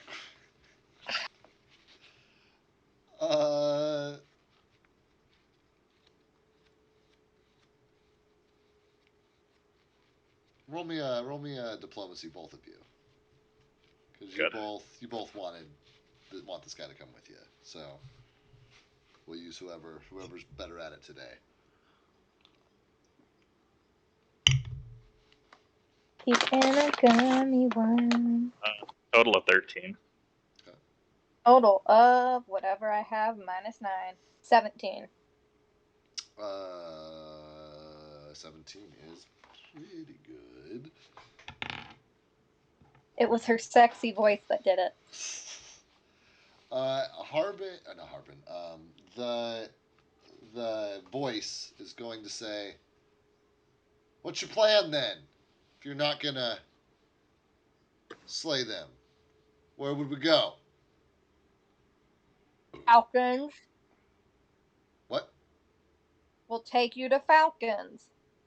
That's a day's ride away. It's nighttime. I'm not going through the forest at night. Would you rather stay in a camp full of bugs? He says, "The bugs are out there. I'm in here. You said you killed the bug that was out there. So," he's like, "There's some crazy shit in that forest, man." I'm very like, by crazy shit, are you talking about the orcs? And they're fucking tree people? Yeah, that's exactly what I'm talking about. And she's gonna look at the bug, and look at Bronze, and look back at the bug. Do giant killer bugs normally come into this area? No, otherwise they would not have built a logging camp here. They are a new phenomenon. Thank you very much. And she's gonna look at Bronze, and just as we're like, Faye's gonna crouch down and kind of whisper to him and be like, "Okay, we have some orcs dealing with magical-esque creatures, like Fae-like creatures in the woods. We now have giant-ass bugs coming up on a logging camp. I think they're probably connected to the orcs." Could be. I could see the, I don't know, the will of the forest taking some issue with the loggers cutting down the forest. And Faye's gonna kind of look back to the door and be like, "Do you know anything more about these orcs than Falcon did? Like, obviously they're orcs and they're working with wood-like creatures, but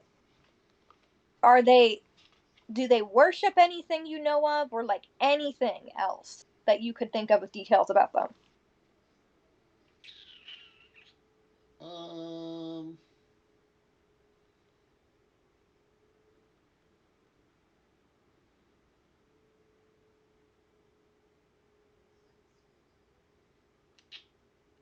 He's gonna say, no, I really can't tell you anything more about them.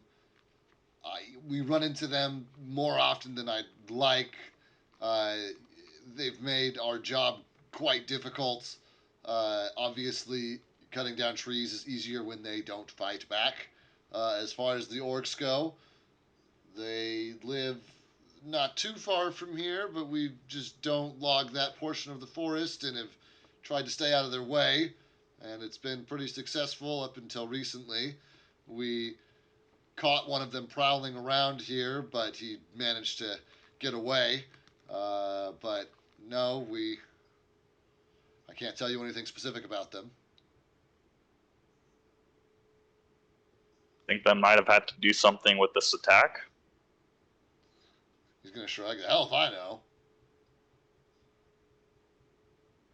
All right. So, not super comfortable going out and attacking them because there's two of us, and who knows how many of those bugs. If they can burrow underground, all it takes is one to slip by us to get to you.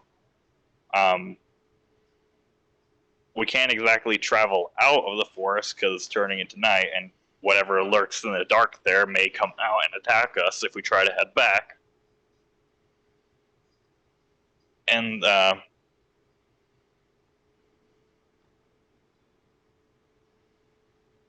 what do you think of? Just we spend the night in this building and we stand guard to make sure that nothing happens, nothing tries to attack any of us. That might work. Can you let us in the room? All right, hang on. And you hear like scrambling around and like furniture getting scooted around the place, and eventually the door opens and reveals a small human commoner who kind of looks at the two of you, and like when he looks at you, Faye, definitely like kind of gives you like a cocked eye, like like what the fuck is this look, and puts his hand out to shake first Bronze's hand, and says, "Tibor Wester, at your service." There you go, that's his name. And then he shakes the hand. Of course, that's my name. Usually you'd say your name here, though. Bronze Bravehelm. Ah, a pleasure, Bronze. And he turns and like cranes his neck a little bit to look up at Faye. And you, and he like cautiously holds his hand out. And she'll take it. Theoroth. Feyrath? Theoroth.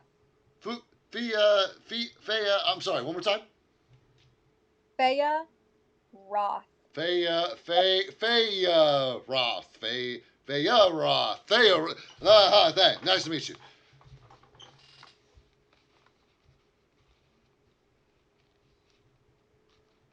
and he like opens the door and like lets you guys into the space behind him. It's obviously like a small, cramped office, and all of the furniture in it has been like piled up in the corner behind the door, and it's created.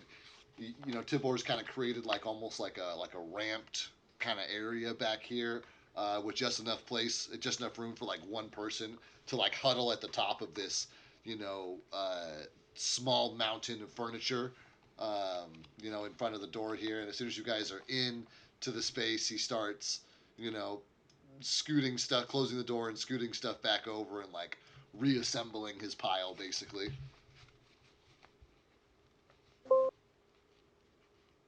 And while he's Bron's doing just like, this, no, go for it.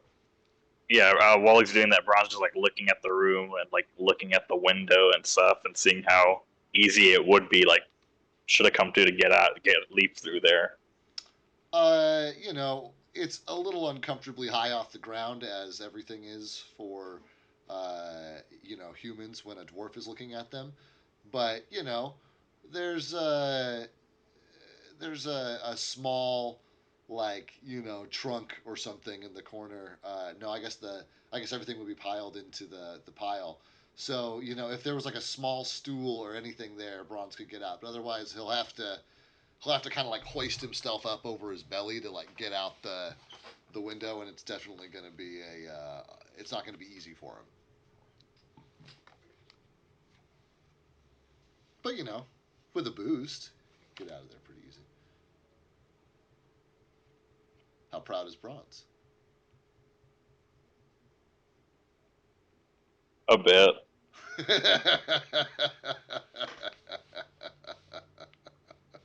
The little baby need a boost. Funny.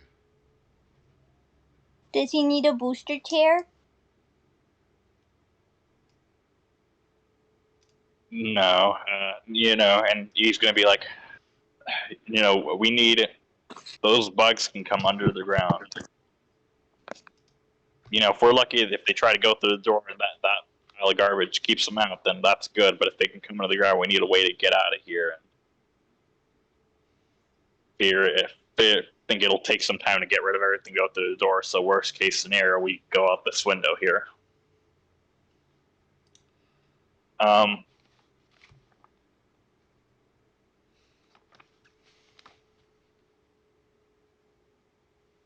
and it's like 8. It's like 8 p.m. Right? Yeah. Sun's going down. Sun's going down. Yep. Correct. Okay. Um,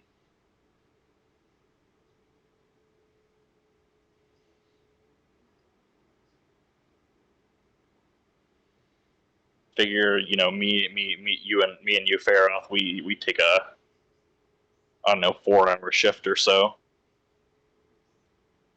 She's gonna nod and kind of stretch a bit, and it's just like, before we sleep, though, we need to talk about these goddamn bugs. What would you like to discuss? She's just gonna look towards them and be like, have you ever seen these bugs ever before in your life? Not a single goddamn time. She's gonna look at Bronze and it's like, do you have any idea what kind of bugs these are? Would I be able to roll? That's a survival check.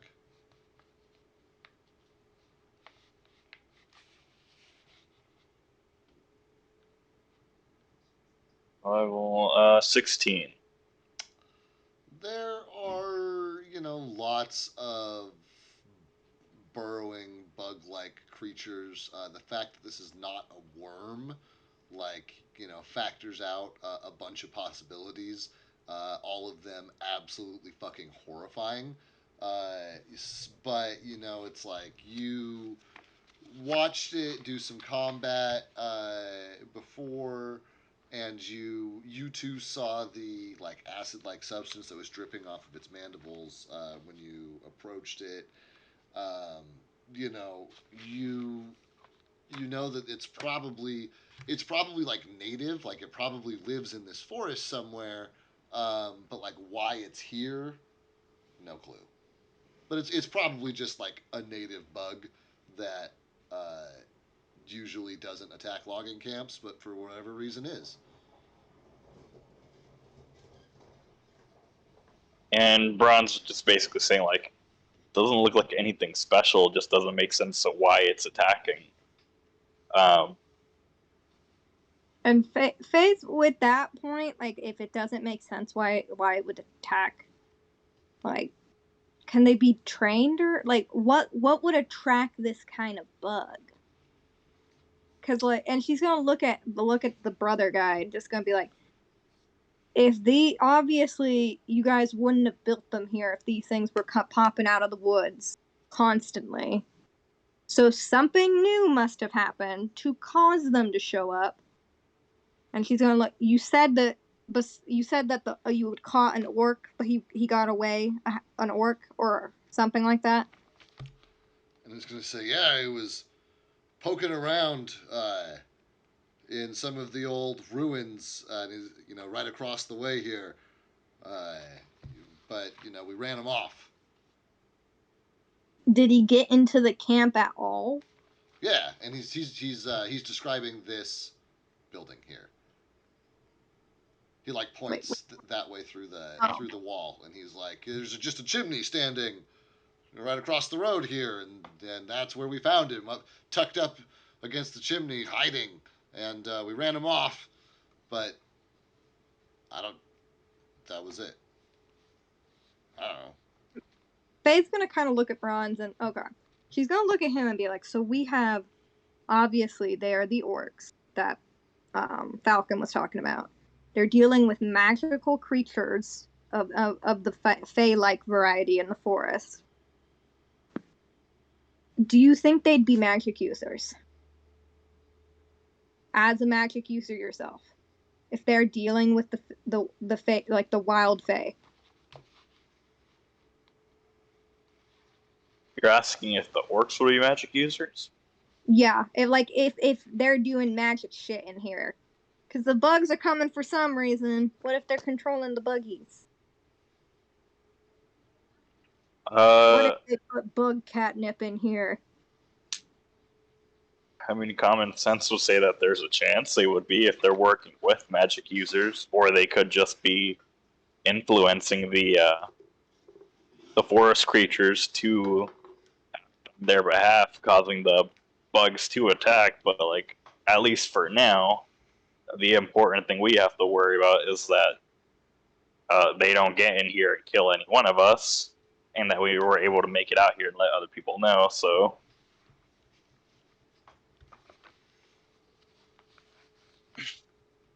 And Faye's gonna be, I understand that's the most important thing, but it just seems so strange.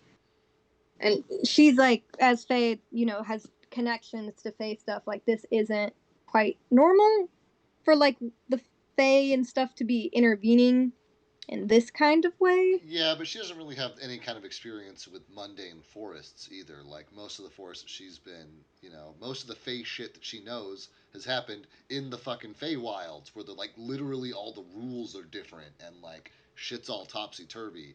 Like out here, stuff's supposed to be more structured, but obviously there are like influences at play here that she doesn't understand. Yeah, I think that for her, it's just like, this feels fucking suspicious. An orc shows up, does something, like he's sneaking around the camp. Obviously, this wasn't like a battle or anything where no shit ton of orcs were showing up to try to kill everyone. He gets away, and then the bug shows up. And like, it could have been a random fucking orc, but I'm guessing it's probably the orcs from Robin or Falcon's thing. It's the same forest. It's like, it's like 10, 15 miles from where he was describing, their little manse to be. But yeah, that's reasonable. it's reasonable. Okay. And FaZe is gonna look at Bronson. It's like, in the morning, let's check out that place that orc was.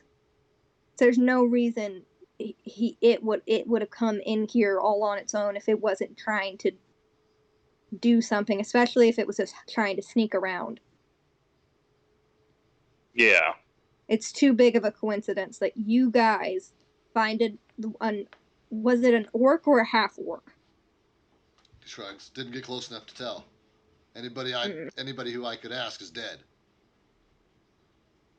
Face was gonna sigh. It's like, that's true, but you guys find something, an orc, half orc, whatever, sneaking in on its own, presumably, runs away, and it's hiding in the fucking chimney. It's doing something over there. Because orcs don't normally. If it wanted to come in here and start a ruckus trying to kill people, it would have done that. It wouldn't have just been hiding. So, well, we would have had it outnumbered anyway. We did have it Yep. outnumbered. That's how we ran it off. That's what I'm saying, though. It's not normal. It's weird. They wouldn't have done that coincidentally. All orcs are weird. They're a weird fucking race. I don't know. Their Yeah, big but ass tusks and their tiny ass brains. they may not be the smartest, but their brains are built for battle. And no fucking orc would come in here sneaking without a purpose. Guns a-blazing trying to kill you guys, sure, but not trying to just hide in a chimney for no reason.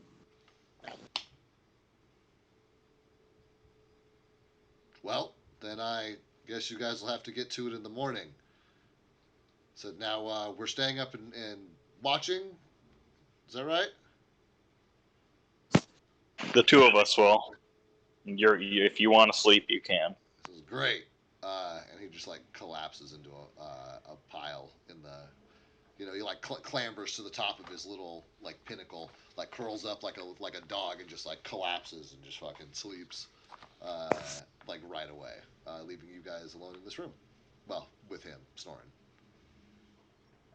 Faye's gonna look towards Bronze and says, like, if you don't mind, I'll take first rest.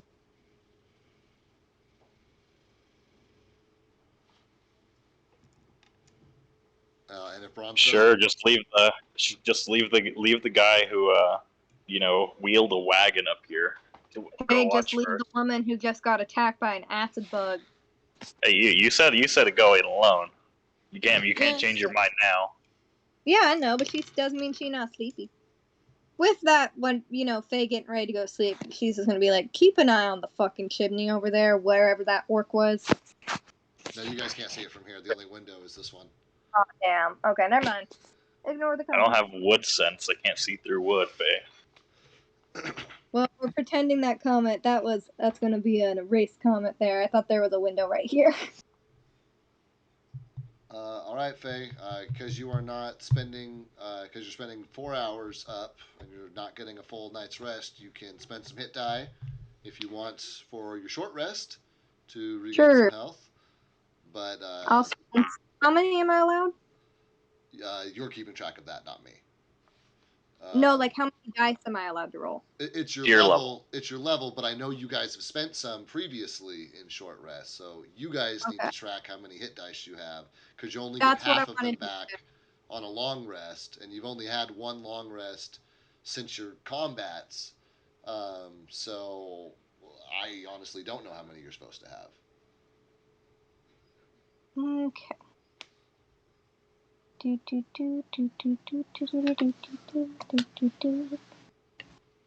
Ron's during his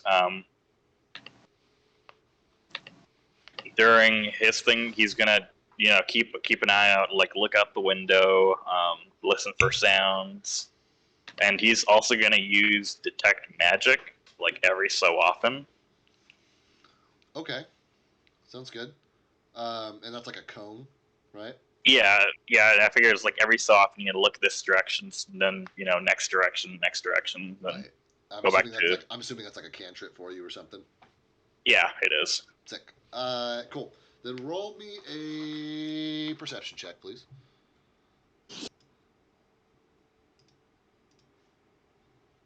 Okay, that was almost a 2. Perception 23. You sit and you listen, and you don't hear anything except for the soft sounds of the river moving through the night. and you go to take a swig out of your water skin, and it's got like this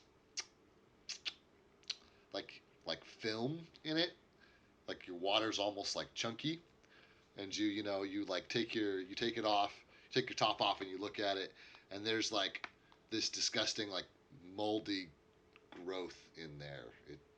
It just like got all mildewy, and it's nothing magic. It's not like a creature. It's just hazards of traveling. Your water got molded. You're gonna have to take some time to wash that shit out at some point between now and whatever. I don't know. But otherwise, You. your watch passes without incident. Presumably, you go and wake Fearoth up, Yeah. and Fearoth can go ahead and roll her own perception check while you get some sleep.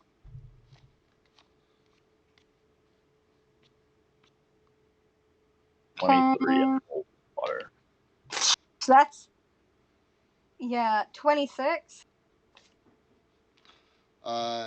You too, are sitting there in the serenity, and then that sound is cut by the sound of a small insect buzzing around in here.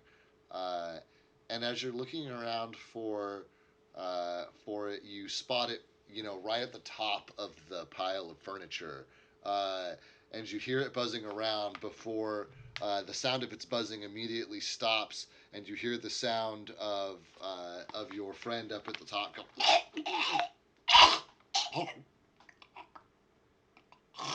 And continue snoring, presumably having swallowed the bug. The rest of your 4 hours passes without incident, and the three of you are ready for a new day.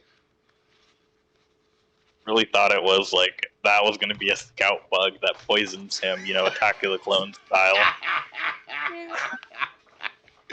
Oh, that's great. I thought it was gonna be like that's the moment where it transforms or something into a big ass bug. Oh man, funny.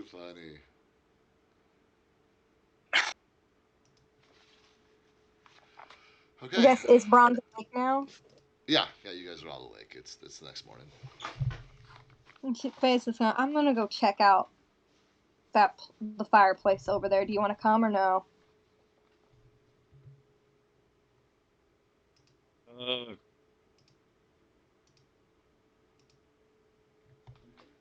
Tibor, it's Tibor, right? Tiber. Tiber, yeah, Tibor, whatever you want. I don't care. He doesn't care. Okay. Tiber, I'm assuming he's awake, right? Yeah. What do you want? We're gonna take a quick look around the camp if you want to come with us. Fuck that. I'm not a fighter. Obviously. So it makes sense for you to be where the fighters can protect you. Roll diplomacy check. God damn it, he doesn't have skill points. I know you don't, but it's what you're trying to do. You're trying to make him do something with your words. Ooh. That's a diplomacy check. No, that's gonna be a 5 total. And he's gonna be like, yeah, and you guys will be great bait out there, and I'll be nice and safe up here. Split the difference. Fearoth, do you want to go out there and I'll stay with him, make sure he doesn't die by a bug? Faye's just gonna roll her eyes and it's like whatever, and just gonna walk out. And you can't because there's shit in the way. But after a few minutes of dragging shit and moving things around, you're able to squeeze yourself through the door and out to go do whatever you're going to go do. And then I'm assuming Bronze and Tibor, pile everything back up, and you guys are hanging out here in the fucking space together. Fearoth, where are you going? What are you doing? She's gonna go because this is the area that they said she's just gonna go over there. As you approach, Bronze. It's unrelated, but to the moldy water, Bronze does have purified food and drink, so he would have done that. And boom, as a cantrip. It all would have cleared instantly and been perfectly crystal clear, drinkable water again. Admittedly, Bronze doesn't keep super close track of that kind of stuff because he has this ability. Like, he doesn't keep his shit as clean as he should. He just purifies it whenever he needs to. And it was definitely time. The dragon attack, threw him off, and he went an extra couple of days he probably shouldn't have. Candy drawers, purify. Vomit stains, purify. Fedorov, you come over here, and the first thing that you see is a big ass hole. There's the crumbled stone foundations where the imprint of the building used to be. There's the big chimney, and there's this 5 foot hole. She's gonna go check out the hole. How close is she gonna get? She's just gonna get as close as possible to this hole at this point. And she looks down, and the thing goes down 10, maybe 15 feet, and then turns sharply at an angle and disappears out of sight.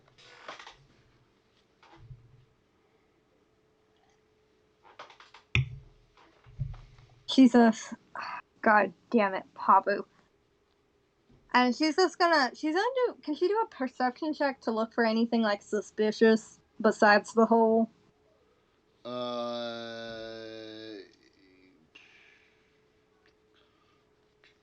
Like, what exactly are you looking for? Stuff that looks suspicious is a pretty general check. Yeah, like anything like, I'm trying to think what, because the orc doing something weird, like sneaking around in there. Can I look for anything he might have hidden in here? I feel like he bug catnipped this this orc place. is for sure big enough, or this hole is for sure big enough for an orc to jump down and disappear through. Okay, fuck it. She's gonna jump down the hole. And she jumps down the hole, thump, and lands, 15 feet down. And does she have dark vision or low light vision or anything? She has low light vision for 120 feet and or not low light, dark vision. I think she has both. Let me double check. I was about to say, I need to know what she's got. Yeah. She got dark vision for 120 and then low light vision, but it doesn't say for how much. Then, she hops down and realizes that the angle that this goes off of is actually in two different directions. One of them goes like this, and one of them goes like this.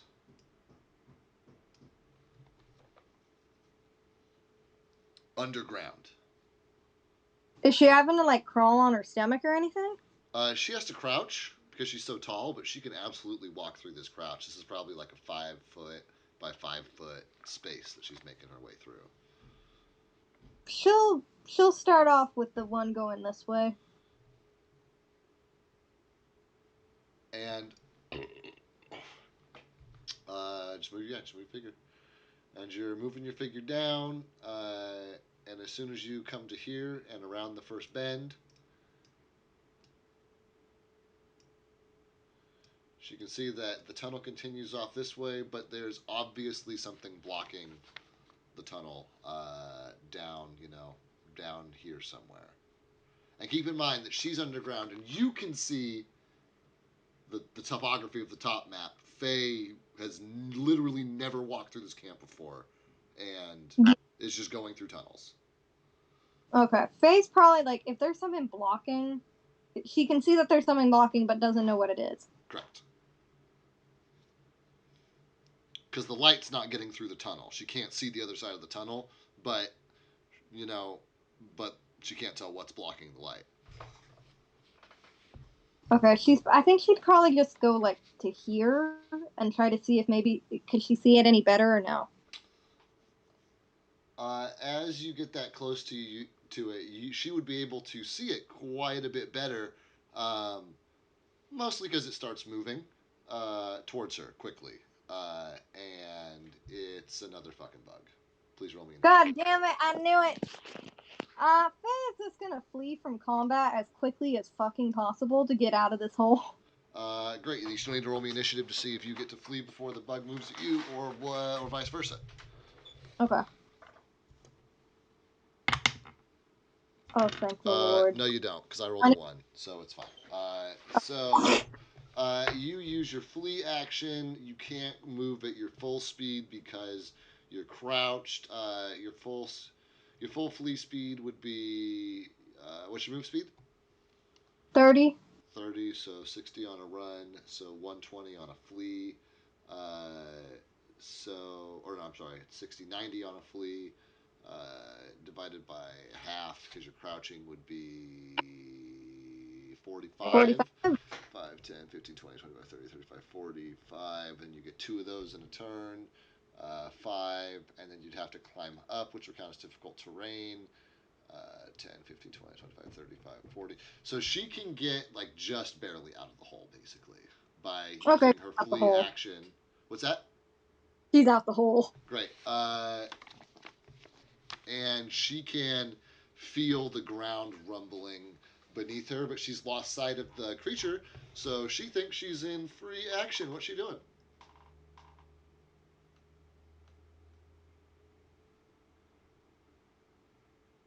Bronze. You cut out. All anybody heard was bronze. Yeah, bronze. She's gonna go get bronze. Just gonna run to go get bronze? Yep. So she runs up to the door and through it, and up to the other door, and what? We got another one. Come on, and just that's she like turns back on her hoof to go like walk out. Bronze? Brown's gonna start moving stuff to the side, and he looks to Tiber, and he's like, "You coming or are you staying?" He says, "I'm fucking staying. Fuck all that noise." Right, yell bloody murder if one gets to you, and don't block that door. That's gonna be your only means of escape. He's gonna point at the window. I think a door is faster. He's like, "Whatever, man. Good luck." And as you're like moving all this stuff out of the way, Faye, where are you going? What are you doing? She's going back out to like here. Cool.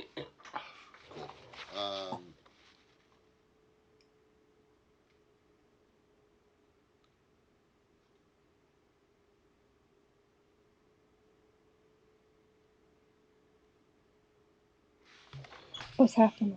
So she gets to the door. She gets as far as the door before she feels a familiar rumbling, and one of these creatures bursts through the same hole the previous creature did. Spies her immediately while Bronze is still in the process of clearing the passageway here. It'll take him one full round to get that clear before he's going to be able to join combat. And I need Fearoth to. Actually, I guess we already had. Well, I guess I never actually wrote it down. So let's roll initiative for real this time, because you guys will probably fight this one. So a reroll. Not great. Yeah. Okay. 9. Dirty 20.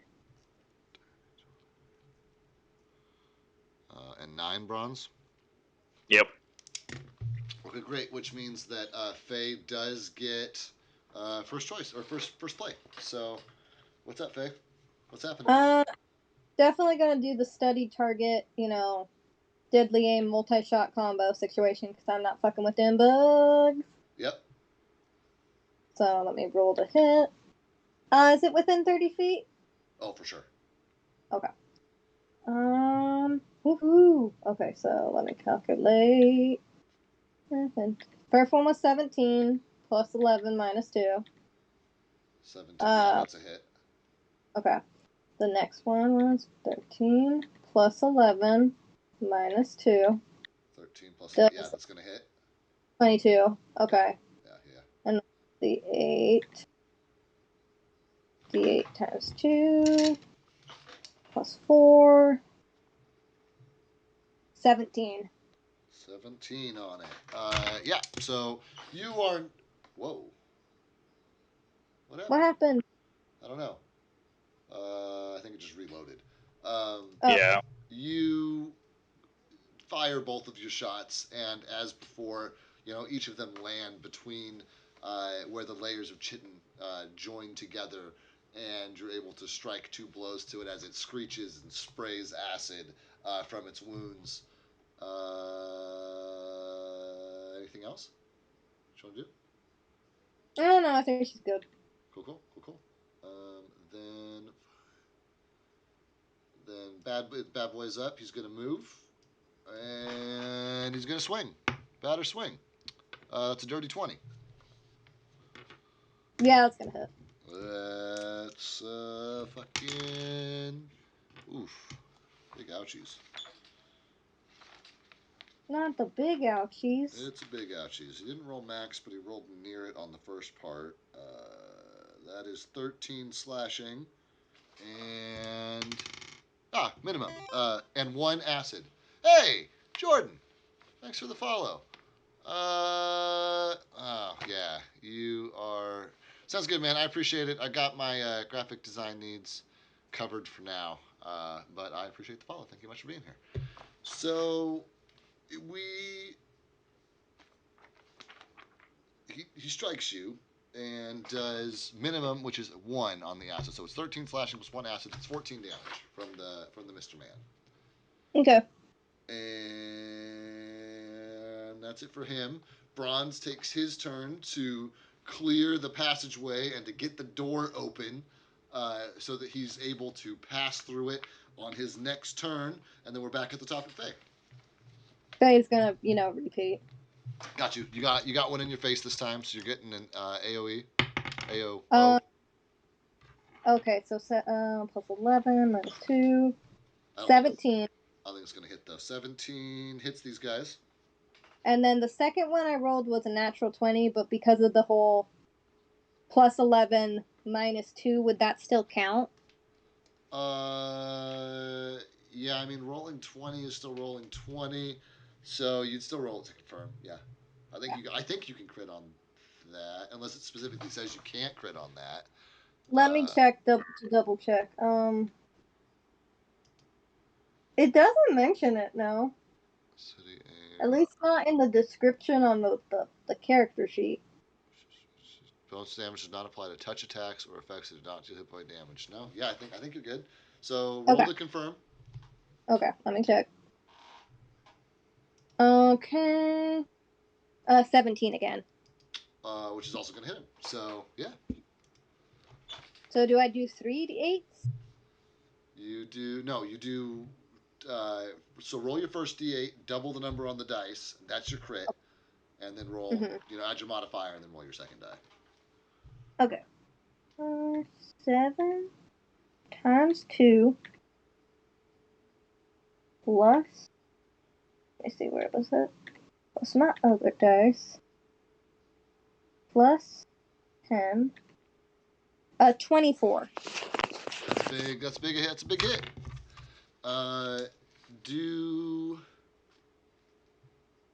Does a 15 hit you? No. Okay.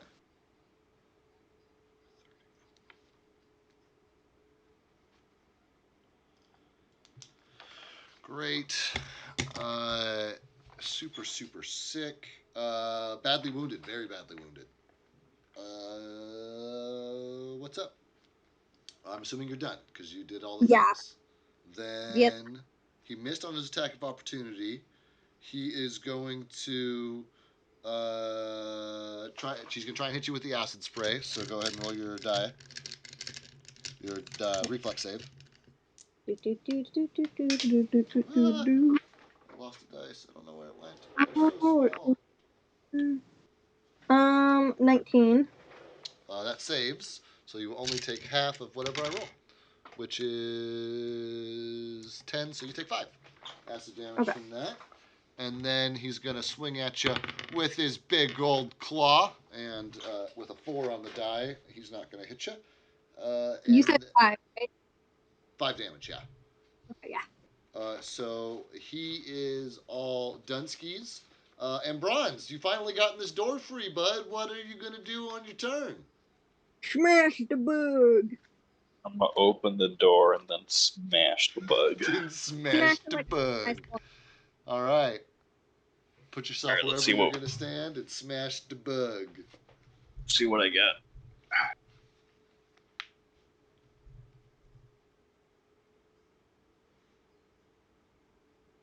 22 to hit. That's gonna hit the bug. 11 damage. Ooh, that. Why don't you describe to us how this bug dies, sir? Bronze just comes running out the door, like hammer up, and then he just like takes a swipe at the thorax of it or whatever. You just hear like a loud like, what's it called? Yeah, crab shell crunching. Yeah, yeah. And like bits of acid like spray out, and like sizzle against the wall with the like strength of the impact. And as the whole thing collapses to the floor, it like bubbles slightly for a little while until the acid goes inactive. Uh, and you and Fearoth are standing in a room now with 2 bug corpses in it.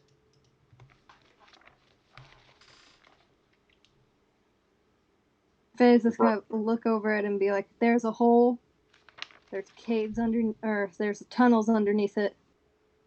I'm gonna go back in there. Can you stand outside it while I'm in there?" That doesn't sound very smart. Faye's just gonna look at him and just go, "It's a big ass hole. I think the orc has something to do with it." And she's breathing pretty heavily. Are you doing all right? Do you want some healing? No, I'm good. Just come with me to the hole. And Faye's gonna start. Ayo, yeah, she's gonna start walking over to the hole. And Bronze just like looks back to Tibor. I'm assuming he's in there, was like, "Don't block the door and scream bloody murder if one gets to you." And as he leaves, lock the door. Just don't. What? What do you mean? Don't block the door? If those things get in there, and we're trying to help you, it's gonna take us too long to get in there to help you if something happens. Just like how it took me, some time to get out of here just to try and help Farah. Those 10 seconds it takes to unblock the door could mean your life. All right, good luck.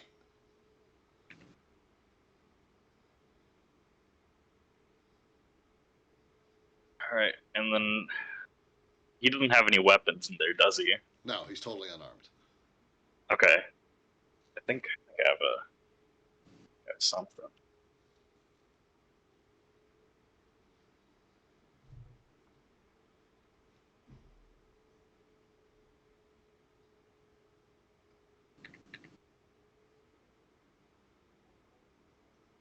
I don't know. Yeah. Bron's just gonna toss him like a knife from one of his kits, and then he's gonna be like, then he's gonna go. He'll be like, "A lot of fucking you good. This'll do me." The last thing you hear is you're like walking out of the space, and you and Fearoth are standing outside of a big ass hole.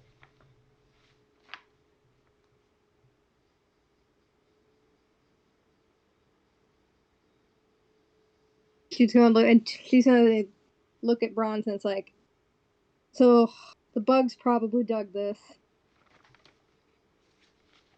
Did you go in there? Yes. Why?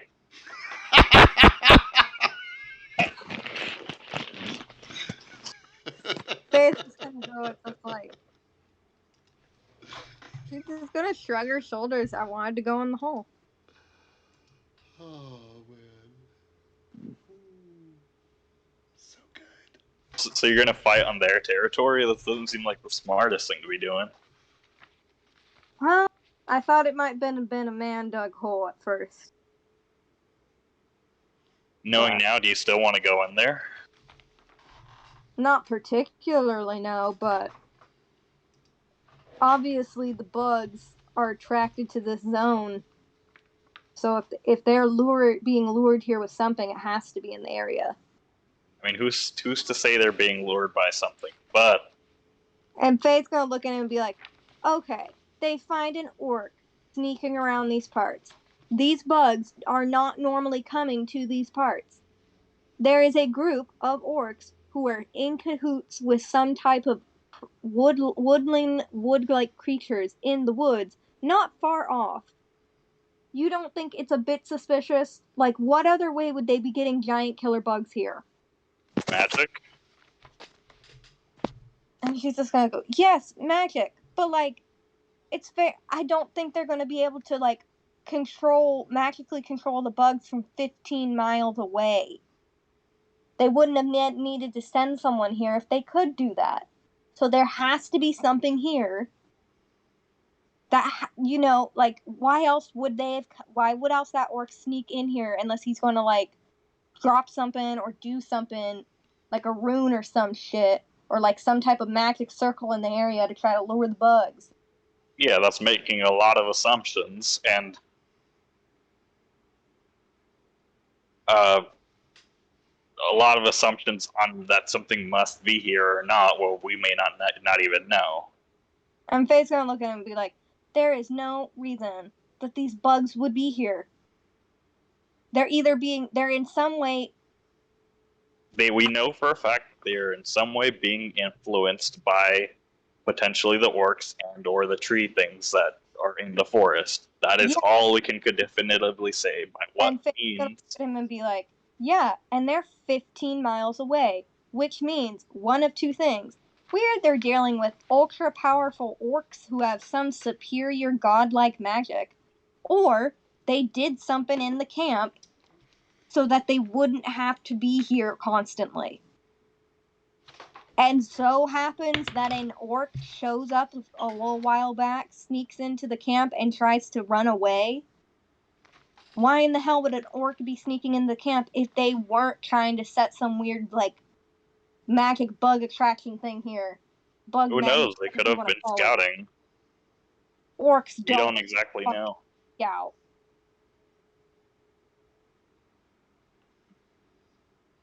Either way, it's pretty fucking weird that all the bugs are they're big and giant ass holes in the area the orcs supposedly was hiding not too long ago.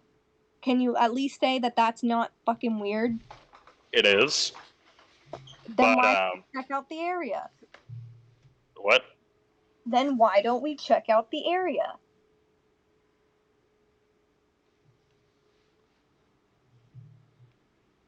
It's okay And with like actually for you to do if we could check the area out. we can look around up top here where we can leave if any of those things come up, but I don't exactly want to go down to a hole that has one way out. We don't have to go down the hole. All right, let's look around. Okay. We're gonna find like a sexy bug statue or like a bug playboy. So you guys are looking. What are you guys looking for? I'm assuming, like, the rest of the people were killed or something of some kind. So I'm assuming check out the tents and stuff and see if they were just like eviscerated or if they were like dragged away or if we're gonna see, bodies with bug eggs in it or whatever. Ew. Faye was gonna just stick to the kind of fireplace area, and she's mainly just looking for anything like magic-y. Okay. Sounds great. So Bronze, you're checking out the tents. Faye, you're checking out the chimney. Yeah, chimney zone. Which tents are you checking out, Bronze? These ones right here. Okay. Most ones. Would you move your figure for me? Great. Then I need both of you to roll me a. Well, I guess not true. Faye probably needs to roll me a. Nah, you guys are both rolling perception checks. Just keep it simple. As y'all are Great. looking. 14. Ah, love it.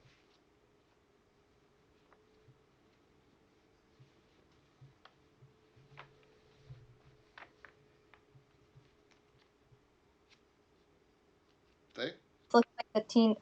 29. 29. Great. Bronze, Pokes does not find much evidence of much in the first couple of tents. But as he makes his way, as he like pulls the flap back on the third tent, he can see another like huge ass fucking hole, in one of the tent spaces. I'm just gonna squiggle it all up. And there's like obvious like blood and drag marks going like down into the hole. Um, what's he doing once he finds this? Uh, he's not going down, that's for sure.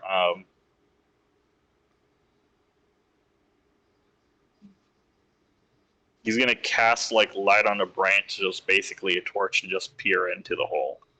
It goes about 15 feet down, then it cuts out in a couple different directions.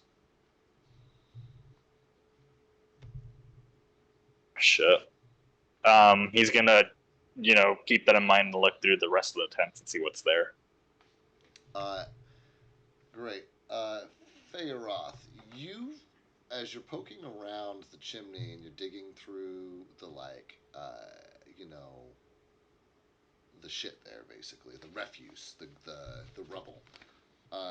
You like pull up you find something that is not the same like size or shape as most of the rest of the rubble, and you pick it up and you realize that what you're holding are about about 13 small like humanoid twig people that have all obviously been dipped in blood, and they have thunderbolts etched on them, and they're all wrapped together by a long strand of what appears to be hair.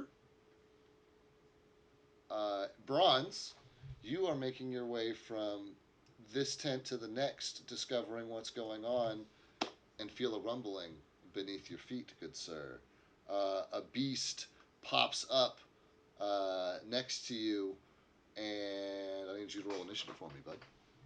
Or actually, I need you both to roll initiative for me. This is close. Oh, how long are we going tonight? I figured you'd go till the end of killing this bug, and then we'd probably call it. Okay. Yeah.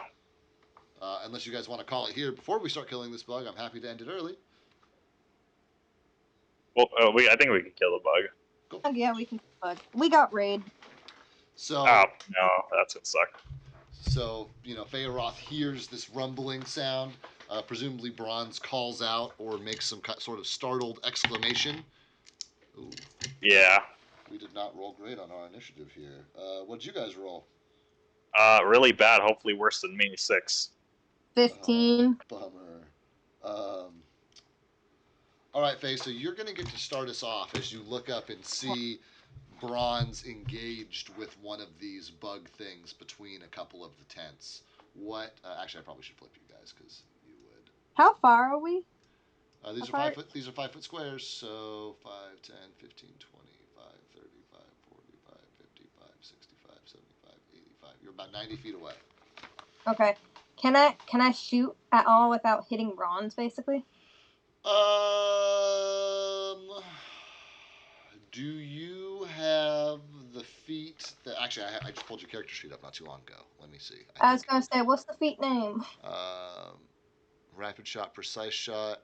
You can shoot or throw at an opponent engaged in melee without the standard. Yeah, so yes, you can. Okay. I knew I was gonna need that eventually. Yep, this is the situation you were waiting for. Yeah, okay, she's gonna do the combo. Yep, give it a shoot 'em a shoot. A bang bang. McShooty-ton. Okay. So 13 plus 11 minus 2. Oh, not mine. Okay, 13 plus 11. 22 for the first one. Hits. And then the other one I rolled that first one was 13 rolled plus everything added. So that other one was 17. So I'm assuming both of those hit. Yeah. Okay, 16. Damage?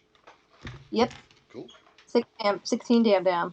Yeah, you are. You're getting real used to shooting these fucking bugs. Yeah, I think that's gonna be it for her. Cool. I'm sorry, Bronze. The bad guy rolled a 7. So he's gonna get to go first. He rolled poorly. I'm like, oh, for sure.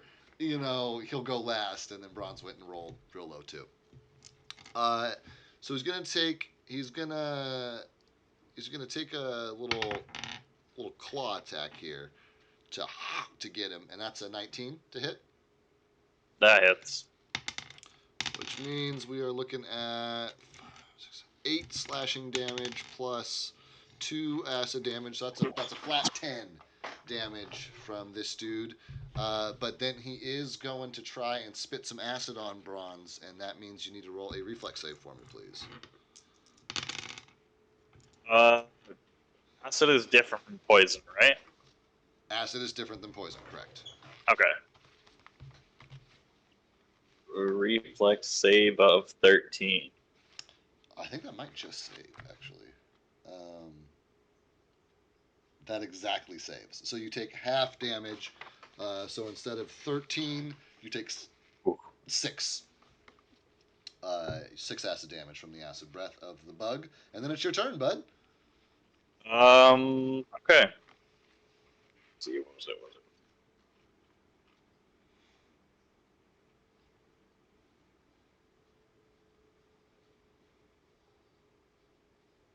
Fearoth is grateful Okay. that you're all the way over there engaged with the bug and it's nowhere near her. At this point, yeah. You have too many up close encounters with these freaking crustaceans. Oh, man. I'm just going to use a blessing to cast aid as a swift action. Okay. That's going to heal him, or that's going to give him some temp HP. Minimum 10, 6 temporary hit points. Nice. That was a minimum roll. Okay, and then he is going to batter up, basically. All right, give it a go. Swing, batter, swing. I hope they have a 12 to hit. That is the first miss against them. It's a fairly low AC, but 12 is still lower than that. So he swings, and his great axe bounces off the chitin armor, because he hit it at a glancing angle instead of coming directly 90 degrees at it. And these things are literally harder than they look. All right.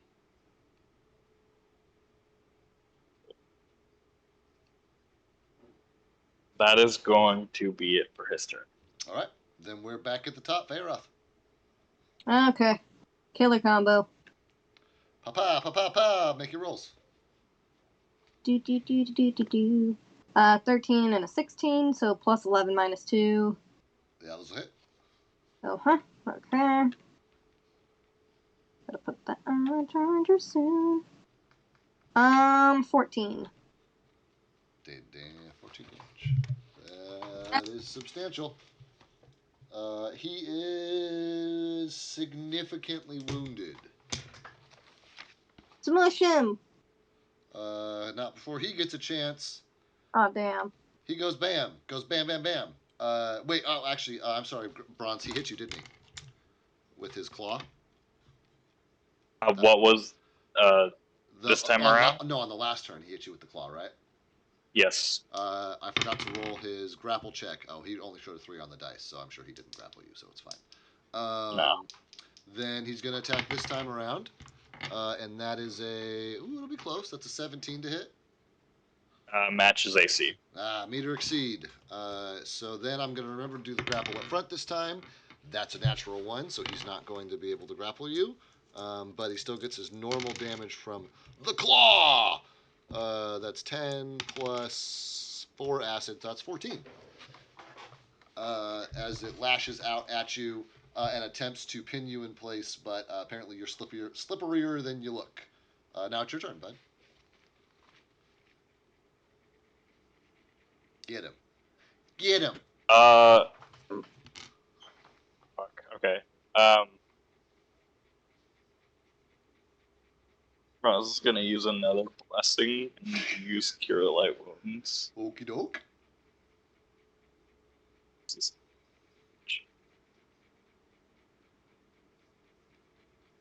Okay, that's better. And then he's gonna go for another swing. Okay. Swing about a swing.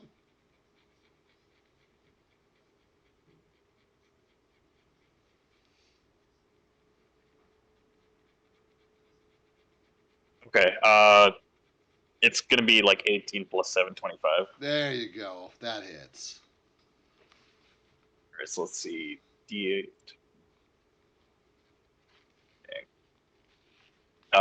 9 damage. 9 damage. All right, bud. How do you want it to die?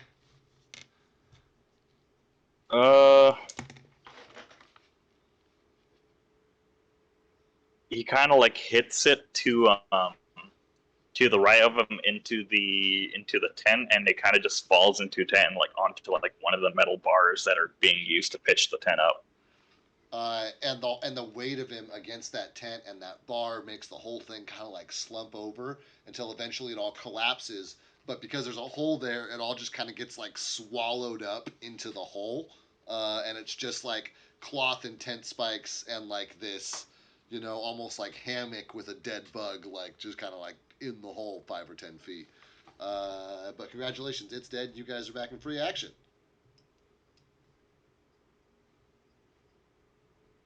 So Feyroth, you just found your thing. We found the bug playboy. And Faze is gonna like wave her arm over in the air, like, come here. Yeah, Brown's making his way over. Making my way downtown. And she's just gonna like kind of hold it and hand it over to Bronze and be like, does this have any religious stuff on it, or like any magic-y things that you know of? Would I be able to make a religion check? Yeah, give it a go.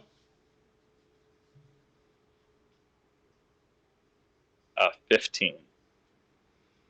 Oh, cool. On exactly a 15. I'm so glad. On exactly a 15, you are able to determine this is in fact a magical totem, and you flash your cantrip detect magic at it, and it is in fact emanating like a dim magical aura. And you know that its purpose is to bring ill fortune to all who reside near it. You know that this is basically exactly what Feyroth was describing. Like, this thing is. It was a bug booty call? This thing is like. It's basically, it'd be the equivalent of being like dipped in fucking bug pheromones and left here. The magical equivalent of that. It's a, it is a magical item, but, it on its surface, like I said, it's still basically just twigs dipped in blood wrapped in hair. But now you are able to identify with your religious background, staring at these lightning bolts, that not only is this a totem meant to bring ill will to all those who exist around it, but you see those lightning bolts and you figure that has something to do with whoever placed this here.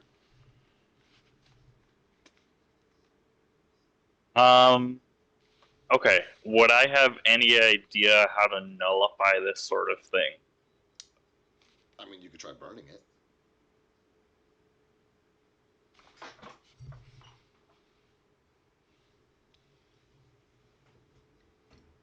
You could, break it up into a bunch of pieces. You could go toss it in the river out there. You could, a couple of things come to mind. But Bronze, just ran a religion check on this thing. He's like, religion. How do we purify religious artifacts? With fire. That's how we do that. I was gonna say, I think fire within your characters,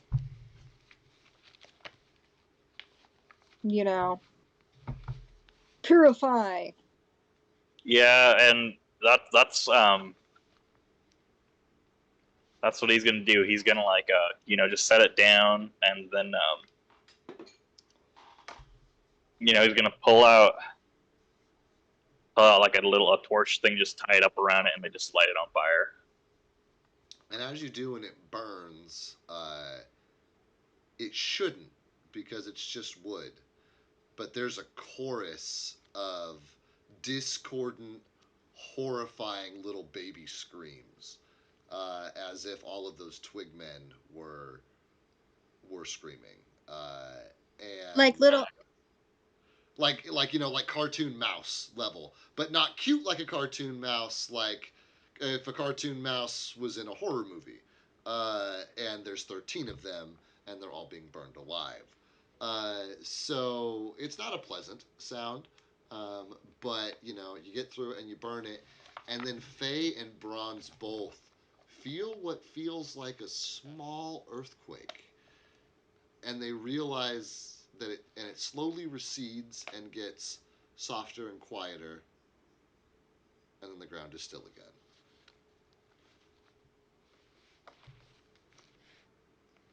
And Faye's gonna look at him and be like, "What was that? What's the thing you just burned?" You know how you were talking about basically a pheromone bomb being here? Mm-hmm. It was that. It was that, but magic. It was a bomb specifically to get the bugs, or From the like in sound, hopes of getting the bugs. from the sounds of it, it is something that will bring ill fortune to all those near it, and I have to imagine that that ill fortune was that happened to be those bugs. And Faye's gonna go, "Yeah, that sounds like ill fortune." She's gonna go, "Is it culty, religious anyway, or just pure magic?" It's definitely it was culty, right? Yeah, you know that lightning bolt means like an association or an affiliation of some kind, but you're not sure specifically on what. Yeah, that that little lightning bolt on there. That's the tell. I can't exactly tell exactly what it is, but I'm sure there's someone in Van Dalen or somewhere that we can ask that would probably know. Could Faye use a local knowledge check to see if she can if she knows of any cults or anything in the area? That's exactly what local knowledge is for. Yay! I was scared you were gonna say no, it has to be religion. No, that's exactly what local knowledge is for. This area that I'm in right now locally, what do I know about it? Yeah. I rolled good. 1, 2, 3, 4, 5, 6, 7, 8, 24. You have heard of, you haven't heard about like a group of people, you haven't heard about a cult, um, but now that you think about it, in areas in this forest and along this northern part of the Tribor Trail, you have heard tales of like uncharacteristically like of an uncharacteristically long stormy season. Like there are often heavy and torrential storms and rains through here during times of the season when that would not be a normal occurrence, and it's been happening more and more often lately, but no one knows why or who. Um, but she makes that connection here, thinking about this. And Bronze is looking at Faye as she's rubbing the temples of her head, and you see her deer ears literally just perk up. And she's going to look at him and go, "It was a lightning bolt, right? That's what was on it?" Yeah. She's going to go, and she looks at him and be like, "There's storms happen a lot in this area, like a lot." And she's going to look at him and go, "Unnaturally a lot. And it's been happening a whole bunch more recently." And she just kind of looks at him and just like, "Do you know any storm gods?" There are a few.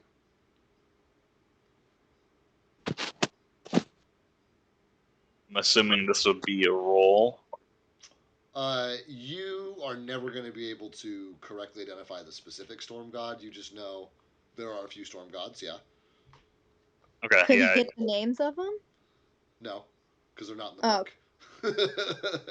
Oh, okay. I was hoping it'd be like there is a list of possible options, and I was like, at least we have their names. Well, I think Storm got enough. Doesn't matter which specific one. I think that's enough to go off of. I wouldn't be surprised if those one group of orcs that Falcon was talking about worship this deity, and if so, then that's two birds, one stone. We know what's been causing all these problems.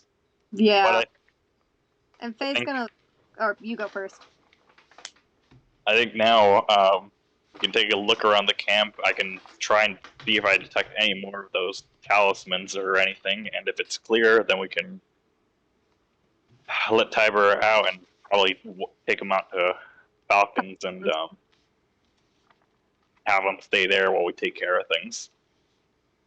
Yeah, that sounds like a plan. All Faye was gonna tell Bronze was just like, orcs worshipping a storm god makes kind of sense, because like if you think storms, destruction, orcs, destruction, and it's like naturey, which makes sense why they're working with like some types of nature spirits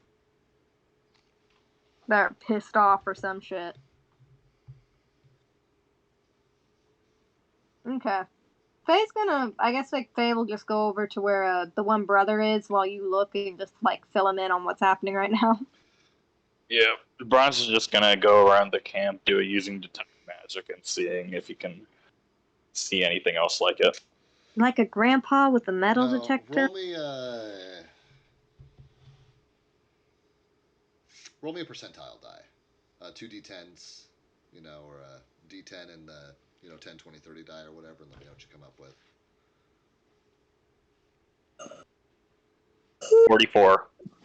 You don't find any more totems, but you do find 44 gold's worth of copper and silver, and there's like a small locket that you find that was left behind by someone, and like a valuable like knife sharpening and a honing kit, which you could in theory use on your own weapons to basically it's a I think the Pathfinder item for it is a whetstone, and what it does is you use it once in your off time, and then your first attack gets a +1 to hit and a +1 for damage, and then the bonus goes away. It's like a one and done kind of thing.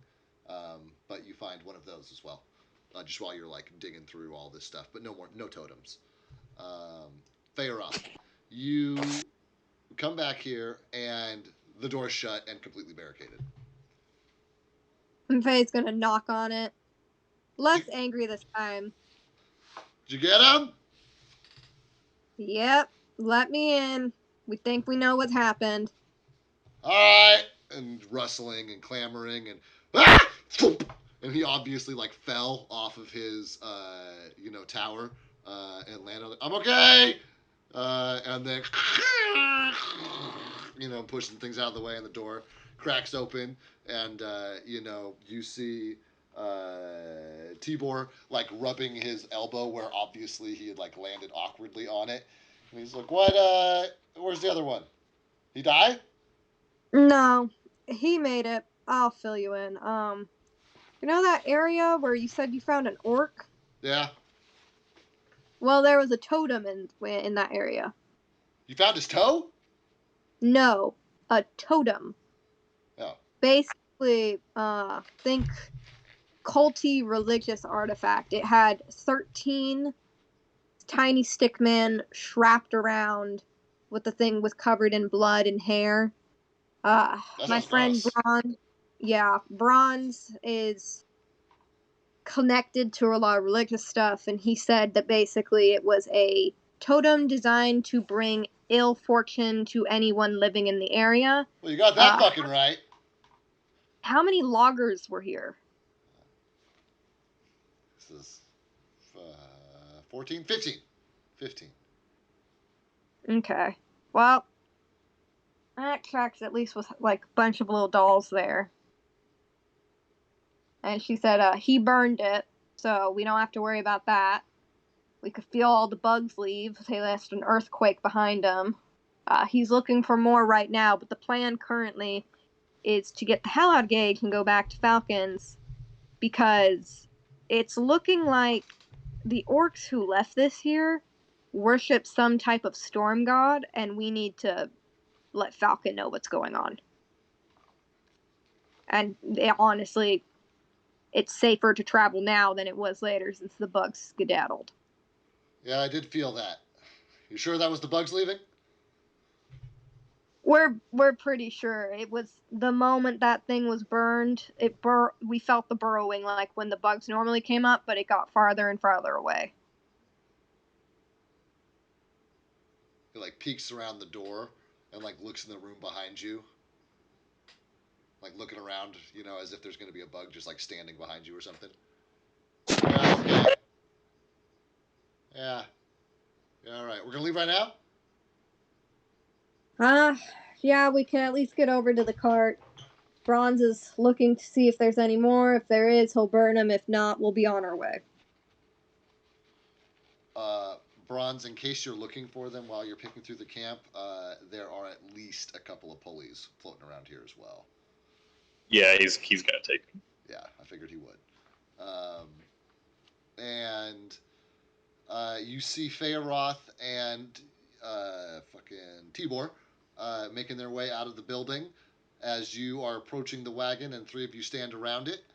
And he says, "Well, are we ready to get out of here?" Oh shit. So minor problem here. What's that? You know how I used a spell to get this wagon out here? Nope, I don't know anything about that. He looks over to Faye. Well, I am plumb dry. He's out of spell slots. He's out of level 2 spell slots. He could use them as level 1, but it wasn't one of his prepared spells. All right, fuck it. We'll leave the shit here then. I don't care. I'll write you a note anyway. As long as you get me out of here, I don't give a shit. Well, okay. We at least still need to take the cart, though. That's Falcons. And Faith is gonna start unloading, the stuff in this. And would it be light enough to carry even unloaded? It would slow you guys down without your spell, but especially if you and Faye worked together, you could probably carry this cart a lot easier than if you just carried it by yourself. Hey, Faye will help him, yeah. Yeah. Were we transporting any weapons? No. But Tibor is going to reach down and grab one of those pony kegs of beer and pick it up and hoist it over his shoulder. Like, all right, ready to go.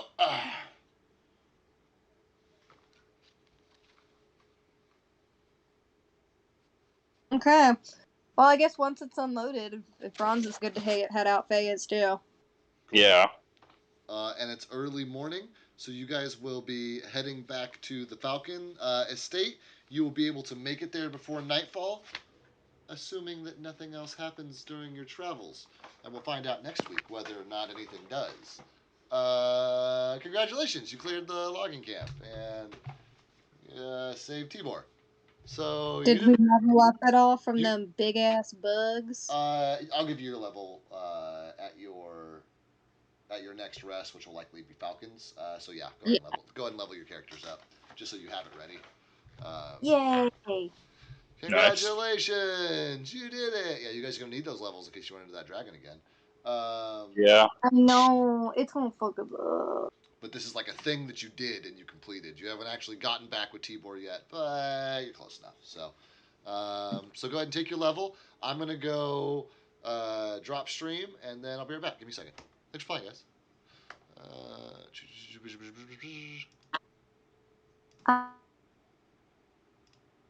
All right. Well, it's just me right now. So I'm gonna tell myself that you're wonderful. I'm gonna tell anybody watching this on YouTube that they're wonderful, or Twitch, or wherever, Twitter, Reddit, I don't know. And then I will be back on, let's see here, it's Sunday. So my normal game days are Wednesday and Friday as per my schedule on my page. But I missed this last Friday. This is kind of a makeup session for that. I really, really love playing D&D. And when my DM, in the few games that I've had the privilege of being a player, and the DM can't make it, I've always been super understanding because it's taxing to do this. Um, but I'm also very familiar of the disappointment of being a player and having your DM, not be able to make it for whatever reason, and to be expecting to play and then not be able to play and have to wait another week. It's a big bummer. So I went ahead and found some extra. We all found some extra time in our schedule that we were free. Unfortunately, not all of us were free, but I really think it's important if take up the mantle of DMing that you are willing to put the time in, prep your games, make sure that your players are getting what they need out of it, make sure that you as a DM are getting what you need out of the process. Um, Friday I canceled because I was working out in the sun all day, and mentally and physically I was just done, and I was tapped, and I didn't have anything else left in me. And I you always have that right as the DM to say, I'm just not feeling it today. And a lot of times your players can sense that, and if you run D&D even when you don't feel like it, a lot of times it's not even a super enjoyable session for your players. And if they're not enjoying themselves, why are you putting yourself through that to run the game? So, I've always tried really hard to meet my commitments and take those seriously, but also to pay attention to myself and know when it's a good time to say, you know what, guys, I need to take this week for myself. But I didn't need to take a whole week. I just took a couple of days, you know, run on Sunday, take a couple more days. I'll be able to run on Wednesday, take a day, run on Friday. So I will hopefully see you guys on Wednesday for that game, and then again on Friday for that game. And then maybe we'll make Sunday streams kind of a more regular thing depending on how things go. Uh, I think you guys are all great. Thanks for being here. I couldn't do it without you, and I look forward to doing this for as long as I'm able. Thanks, guys. Catch you later.